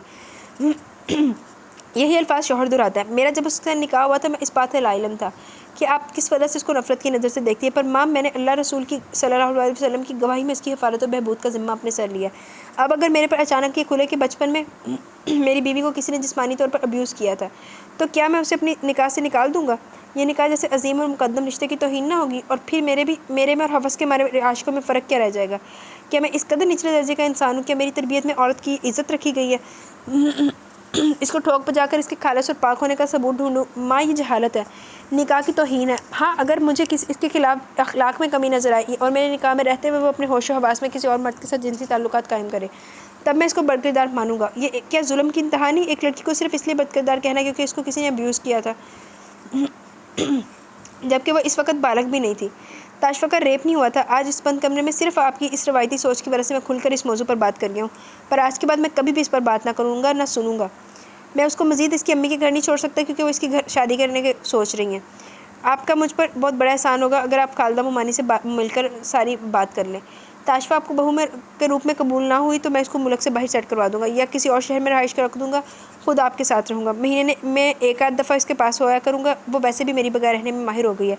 करीब जाता हूँ तो जान लेने पर उतर आती है। नवाज़ी चली के लबों पर पहली दफ़ा मुस्कुराहट फैली। अम्मी जानती हैं इस सारे में मेरे लिए तकलीफ़ की बात क्या है? वो आपका खून है, आपके बाप दादा का खून है, आपके भाई की नस्ल है और आपने इसके किरदार पर सबसे ज़्यादा कीचड़ उछाली है। मुझे इस बात का बड़ा गम है। शमीम को लगा किसी ने उन पर ठंडा ठार पानी डाल दिया हो। उनसे आधी उम्र का बेटा आज वो बातें कर गया था जो शायद कोई 80 साल का बुजुर्ग भी ना करता। आंसू खुश्क हो गए, साफ आवाज़ में बोली, जाओ उसको बुला कर लाओ। फरबूत को पहले तो कानों का धोखा लगा। मुँह क्या देख रहे हो? जाकर ताशफा को लेकर आओ। इसकी पिटाई विटाई तो नहीं लगानी? अब मैं इतनी भी गई गुजरी नहीं हूँ, बात मेरी समझ में आ गई। जाओ जाकर इसको अपने कमरे में ले आओ। यह हुई ना बात। मुझे अपने अल्लाह पर यकीन था वो मेरी बात को पत्थर दिल नहीं बना सकते। जियो मेरी माँ, मुझे आपका बेटा होने पर फ़ख्र है। उसने शमीम को साथ लगाकर बुसे लिए। अच्छा बस मक्खन कम लगाओ, जाकर लाओ मेरी बहू को। मैं ज़रा देखूँ, गौर से देखूँ तो आखिर मेरे बेटे की मोहब्बत है। मेरी तरफ से माजरत कबूल करे क्योंकि इस घर में होते हुए वो मेरे से नज़र तक नहीं मिलाती, किसी बात का सीधा जवाब नहीं देती। अभी जाकर उसको ये कह दूँ कि जानम ज़रा मेरे कमरे में तो आओ। वो हालत करेगी खुदा की पनाह। हाँ यार, आखिर भतीजी किसकी है? नवाज़ी की बात पर फरबूत का कहकर वैसा ही था जैसे तूफ़ानी रात के बाद तरोताज़ा सूरज निकल आए। अम्मी, आज के लिए मेरा ख्याल है इतना ही काफ़ी। अपनी बहू से बात करनी हो या अपनी भाभी से अब दिन चढ़ने के बाद ही कीजिएगा, क्योंकि 3:30 हो रहे हैं। अभी मुझे हीराबाजी को उनका गिफ्ट भी देना है। मैं इस कदर थका हूँ, एक दफ़ा सो गया तो डर है कल वास्ते की बारात ही मिस ना कर दूँ। ठीक है, अब मैं तुम्हारी किसी बात से इख्तलाफ नहीं करूँगी क्योंकि घुमा फिरा कर तुमने मुझे वहीं लेकर आना है। यार, जो काम मैं पिछले 30 सालों से नहीं कर सका वो तो तूने आज 2 घंटों में कर दिखाया। मुबारक हो, तुम्हारी माँ मान गई। हाँ, आपकी तो मैंने आज तक एक बात नहीं मानी। इस गाँव में भी अपनी मर्ज़ी से रह रही हूँ। लो भाई, ये भी ना शुरू हो जाए। मैं चला। तुम भी सो जाओ, कल इंशाल्लाह देखते हैं क्या करना है। इन्होंने फरबूत को गले लगाकर मुबारक दिया, कमरे से निकल गए। शमीम ने भी इसकी पेशानी चूमी, साथ में ढेर सारी दवाएं देकर शोहर की पैरवी में चल दी। इसने शावर लेकर बास तब्दील किया, फजर की नमाज के साथ 2 नफल अदा किए। बेड पर नींद दराज होने के बाद अपना फ़ोन ऑन किया। धड़ाधड़ मिस कॉल्स और मैसेजेस की भरमार होगी। ज़िंदगी नाम के मैसेज खोले, कुछ पुराने थे जिन पर नज़र डालते डालते वो सबसे आखिरी मैसेज पर आया तो माथे पर तेवरी आ गई। 2 दफ़ा गौर से पढ़ा, फिर यकीन है कि वो नींद में नहीं है बल्कि सच में ताशफा की जानिब से तलाक का मुतालबा है। फ़ौरन जवाब लिखा, क्या तुम जाग रही हो? 2 सेकंड बाद मैसेज सेंड तो हो गया मगर जवाब अगले 2-4 मिनट में भी नहीं आया। इसने कॉल मिला दी जो उठाई नहीं गई। तो जवाब क्यों नहीं दे रही? तुम जवाब क्यों नहीं दे रही हो? मेरी मर्ज़ी। फरबूद के लबों पर मुस्कुराहट दौड़ गई। नाराज़ हो? मेरा आपका कोई ताल्लुक ही नहीं है। नाराज़गी का क्या जवाब? हाँ, ये तो तुम बिल्कुल ठीक कह रही हो। वैसे इस वक्त हो कहाँ? भाड़ में। मेरी इजाज़त के बगैर वहाँ क्या लेने गई हो? आज के बाद मैं किसी काम में आपकी इजाज़त नहीं लूँगी। ताशफा। दूसरी जानिब से कोई जवाब ना। वो तेज़ी से बेड में से निकला। आयशा के नंबर पर कॉल मिलाई, जो जल्दी उठा लेगी। फरबूद भाई क्या चाहिए? अम्मा बड्डी किधर सो रही हैं? वो अपने कमरे के अलावा और कहाँ हो सकती है? और इनकी मशीर? ताशफा। हाँ भाई। हाय, आप इस वक्त इसका क्यों पूछ रहे हैं? बात ज़रा गौर से सुनो और जल्द हज़म कर लेना। ताशफा जी आपकी भाभी है, माँ बदौलत की जोजा। समझ आ गई? अब शोर बिल्कुल मत करना। जो सुबह जो मर्जी आए कर लो, पर इस वक्त खामोशी से मुझे इसकी खबर तो कहाँ पाई जा रही है। इतनी बड़ी खबर और आप चाह रहे हैं मैं खुशी से चीखे भी ना मारूं? मुझे इल्म था आपने कोई अनोखा कारनामा ही अंजाम देना। वो हीराबाजी के कमरे में है। वहाँ और कौन कौन है? पूरी पलटून है। और इसको किसी तरह वहाँ से निकालो प्लीज़। हाय और अब्बा, ये बताबियाँ बकवास ना करो। तुम्हारा बड़ा भाई हूँ, अदब से बात करो। घुन्ने मीसने ज़रा दिन चढ़ लेने दे। आपकी तो ऐसी खबर लूँगी याद करेंगे। वो कुछ कहना चाह रहा था मगर आयशा की आवाज़ दोबारा आई। वो रजिया चाची से मुखातिब थी। अम्मी आपको एक खबर दूँ? फरबूद भाई ने ताशफा से शादी कर ली। तुम तो ऐसे कह रही जैसे आज की है। मुझे पता है, भी शमीम बता कर गई। ले जी, यानी खबर मेरे से पहले लीक हो गई। आशू क्यों कान फाड़ रहे हैं? हीराबाजी के पास ही जा रही हूँ। वैसे जाकर क्या कहूँ? भाभी आपको भाई बुला रहे हैं। नहीं मेरी माँ, बस उसको कोई बहाना बना कर कमरे से बाहर ले आओ। आगे मैं जानूँ मेरा काम। ओ ना, आप चाह रहे हैं मैं आपकी खुफिया मुलाकात कराऊँ? ये तो नहीं होगा। तुम रुको, पहले मैं तुम्हारी खबर लेता हूँ, फिर किसी और की अकल ठिकाने लगाऊंगा। कमरे का दरवाज़ा खुला। अंदर से कुछ आवाज़ें आ रही थी मगर आयशा की आवाज़ के सामने खामोशी छा गई। ताशिबा जी आपको अम्मा वड्डी बुला रही हैं, कह रही हैं फ़ौरन आए। अगली आवाज़ ताशफा की थी। वड्डी अम्मा तो सो रही है, मैं खुद इनको देख कर आई थी। अब उठ गई आए ना, शायद इनकी तबीयत ठीक नहीं है। खामोशी चाहिए। फिर हीरा की आवाज़ आई। ताशी ये तुम्हारे फ़ोन पे लाइफलाइन कौन है? हीराबाजी ये गलत बात है। आपने अपनी तस्वीर देखने के लिए फ़ोन मांगा था, अब उसका पूरा सारा पोस्टमार्टम तो ना करें। मेरी तस्वीर तो सिर्फ 1-2 ही है, सारी गैलरी पे तो मेरा भाई छाया हुआ है। प्लीज़ हीराबाजी यूँ शोर तो ना करें। लड़की अब किस बात का डर है? तुम्हारी सास साहबा सबको बता चुकी। तुम भी पूरी मीस नहीं हो। इतनी बड़ी बात इतने सालों से छुपाती आई हो। हाय ताशी, मैं सदके जाऊँ? लाइफलाइन वाला नंबर तो मेरे वीर का है। नहीं ताशू, इसको तुम लाइफलाइन समझती हो? वो लाइन की दूसरी जानिब होने वाली गुफ्तगू दम सारे सुन रहा था। हीरा की आवाज़ में आंसू की अमेजिश थी। अल्लाह तुम दोनों को हर सर्दो गर्म से महफूज रखे। मेरे से तो खुशी संभाली नहीं जा रही। ताशी भाभी, बड्डी अम्मा। आयशा के याद करवाने पर वो चल पड़ी, फिर भाभी कहने पर आयशा को घूरा। हीरा के कमरे से निकलकर घर के दूसरे हिस्से की जानिब जा रही थी जब सीढ़ियों के पास अंधेरे में किसी ने कुलाई पकड़कर रोक लिया। वो चेहरा देखे बगैर लम्स से ही जान की डरते हुए अपने गिर्द नज़र डाली। कोई देख ले तो क्या कहेगा। इसी वक्त सारे घर की बिजली बंद होगी। घूप अंधेरा छा गया। वो इसकी कमर में हाथ डालकर इसके करीब आया और कान में सरगोशी की। मैंने सुप्रीम कोर्ट में अपना केस लड़ा और जीत भी किया हूँ, इसलिए अब मुझे आवाम क्या कहेगी जैसे फजूल सवाल ना देना। मेरे साथ ऊपर मेरे कमरे में चलो। ताशफा बोल न सकी मगर ज़ोर ज़ोर से नफ़ी में गर्दन लाई। ताशी प्लीज़, मैं यहाँ खड़े होकर बात नहीं कर सकता। नींद से आंखें बंद हो रही हैं। इसने अपना सर ताशफा के कंधे पर रखा। इसने धीमे से इस बात में गर्दन हिलाई। जानती थी वो थका हुआ, अगर कोई बात करना चाहता तो किए बगैर रुकेगा नहीं। इसका हाथ पकड़कर कमरे तक लाया। अपने पीछे दरवाज़ा बंद करके जेब से फ़ोन निकालकर एक नंबर रीडायल किया। मनी ने फ़ौरन उठा लिया। जी सर। यार हम ऑफिस से बाहर हैं, अब तो जी सर की रागनी बंद करो। सर बिजली और कितनी देर बंद रखनी है? वही कहने लगा था चला दो। ताशफा इसके कमरे का जायज़ा ले रही थी। इतने सालों से वो इस घर में नौकरी कर रही थी मगर आज तक इसने इस घर के इस कमरे में पैर नहीं रखा था। आपने बिजली की बंद करवाई थी? जवाब में इसने मासूमियत से हाँ में गर्दन हिलाई। इसी वक्त लाइट आ गई। एसी चल पड़ा। लाइट मध्यम थी। वो चलता हुआ कमरे के वस्त में आया जहाँ वो नर्वस सी खड़ी थी। आज कॉलेज में तुम बहुत प्यारी लग रही थी। हाँ, इसलिए आपने एक दफ़ा भी नज़र उठा के मुझे नहीं देखा। प्यासा दरिया के किनारे पर खड़ा और ख़ुद को सराब ना कर सके, क्या तुम इसकी बेबसी का अंदाज़ा लगा सकती हो? मैंने अंदरूनी जंग लड़कर तुमसे अपनी नज़र हटाई थी। वो इसकी आंखों में देखने से गुरेज कर रही थी। मुझे यहाँ नहीं आना चाहिए था। आपकी अम्मी को बुरा लगेगा। अम्मी से मैं बात कर चुका हूँ। आज के बाद वो कभी तुम्हें गलत नहीं कहेंगे। दूसरे लोग क्या कहेंगे? क्या दूसरे लोग तुम्हारे लिए अहम है? हमारे बड़ों ने हमारा निकाह किया, तो अगर इसमें भी कोई जाहिल अपनी एंटरटेनमेंट का पहलू निकालता तो ये उनका मसला, ना कि तुम्हारा और मेरा। आपने इतने दिनों में एक दफ़ा भी मुझे अपनी खैर से आगाह नहीं किया। बहुत बिजी रहा हूँ, मैं जानती हूँ, पर डर गई थी। मुझे लगा शायद जिस सच से इतने साल तुम्हें बेसुकून रखा वो आज मेरे सामने आया तो मैं बदल जाऊँगा। फरबूद ने उसका जुमला पूरा करते हुए इसकी नज़रों में देखा जहाँ नमी चमक रही थी। इसने अपने दोनों हाथ इसकी कमर पर बांध कर खुद से करीब किया। दोनों के दरमियान खामोशी बोलती रही। ताशफा कांपते हाथों से इसकी कमीज़ के बटन छू रही थी। लब कपा रहे थे। क्या अब भी डर लग रहा है? ताशफा ने सर उठाकर देखे बगैर सर नफ़ी में हिला दिया। कब वाकई आपको मुझसे इतनी मोहब्बत है? मेरी तरफ देख कर बात करो, फिर जवाब दूंगा। इसने बल्कि उठाई। गहरी ब्राउन आंखें खतरनाक हद तक संजीदा थी। वो ज़्यादा देर में देख ना पाई। अपनी निगाह एक दफ़ा फिर हटाकर इसकी दाढ़ी पर निकाली। दाढ़ी आपको सूट करिए। शुक्रिया। अगर हाथ लगाकर देखना चाह रही हो तो देख सकते हो। चुपती बिल्कुल नहीं है। ताशफा को बिल्कुल हैरत नहीं हुई कि कैसे इसकी सोच पढ़ लेता। इसने अपना हाथ उठाकर फरबूद की दाढ़ी को महसूस किया। अपने सवाल का जवाब चाहिए या मिल गया? मिल तो गया मगर फिर भी सुनना चाहती हूँ। I love you unconditionally. Tashfa के गाल पर आंसू फिसल गया। You are my addiction. कहते हैं जितनी छोटी उम्र में कोई नशे का आदी हो जाए फिर वो सारी उम्र इस नशे से जान नहीं छुड़ा सकता, और मैं तो इस नशे से निकलना चाहता भी नहीं हूँ। अगर मेरे अब्बू रिश्ता देने से इनकार कर देते तो ऐसा नामुमकिन था। अगर अल्लाह ने तुम्हें मेरे दिल का मकीन बनाया था तो उन्होंने घर का मकीन बनाने के लिए भी कोई ना कोई राह निकाल देनी थी। मैं बदनीयत इंसान ही हूँ, ना ही दूसरों की इज्जत पर बुरी नज़र डालने वाला हूँ। फिर मेरी राह सीधी क्यों ना होती? अगर तुम मेरी ना होती मेरे दिल में तुम्हारा ख्याल भी नहीं आना था। इतना पक्का यकीन है? हाँ, यकीन और ईमान ही तो एक इंसान का सबसे बड़ा हथियार होता है। आपको नींद आ रही है? अब सो जाए, दिन निकल रहा है, मैं नमाज़ पढ़ लूँ। यहाँ से हिलने को मेरा दिल नहीं कर रहा।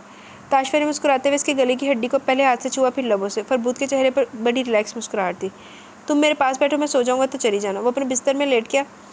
उसने आंखें मोदी हुई थी। जब आकर इसके पहलू में बैठी फरबूद ने इसका हाथ पकड़कर अपनी आंखों पर रखा। इसके पुरकशिश ने कुश को देखते हुए बार बार ताशफा की आंखों के सामने धुंधलाहट आ जाती, जिसे वो इसी खामोशी से अपने पल्लू में जज़ब करती जाती। आगे को झुककर फरबूद की कुशादा पेशानी पर बूसा लिया। फरबूद ने एक दफ़ा पहले का पड़ा हुआ शेर फिर से दोहराया। सुर्खियों दे बुल्लां दी ऐसी तैसी फुल्लां दी। ताशफा खुलकर हंसी, मगर वो यूं ही आंखें बंद किए रहा। 2 मिनट बाद कमरे में फरबूद के हल्के हल्के खुराटे गूंज रहे थे। बड़ी आहिस्ती से उसने अपना हाथ हटाया और अपने पीछे कमरे का दरवाज़ा बंद करते हुए बाहर निकली थी। जब सामने खड़े अफराद पर नज़र पड़ते ज़मीन ने कदम जकड़ लिए। शमीम और नवाज़ अली इसको देखकर चारपाई से खड़े हो गए। ताशफा के चेहरे पर खौफ और हिरास देखकर शमीम को बड़ी शर्म आई। नीम तारीकी में खड़ी वो लड़की शमीम का अपना खून थी, मगर आज पहली दफ़ा वो उसको गौर से देख रही थी और अफसोस भी हुआ।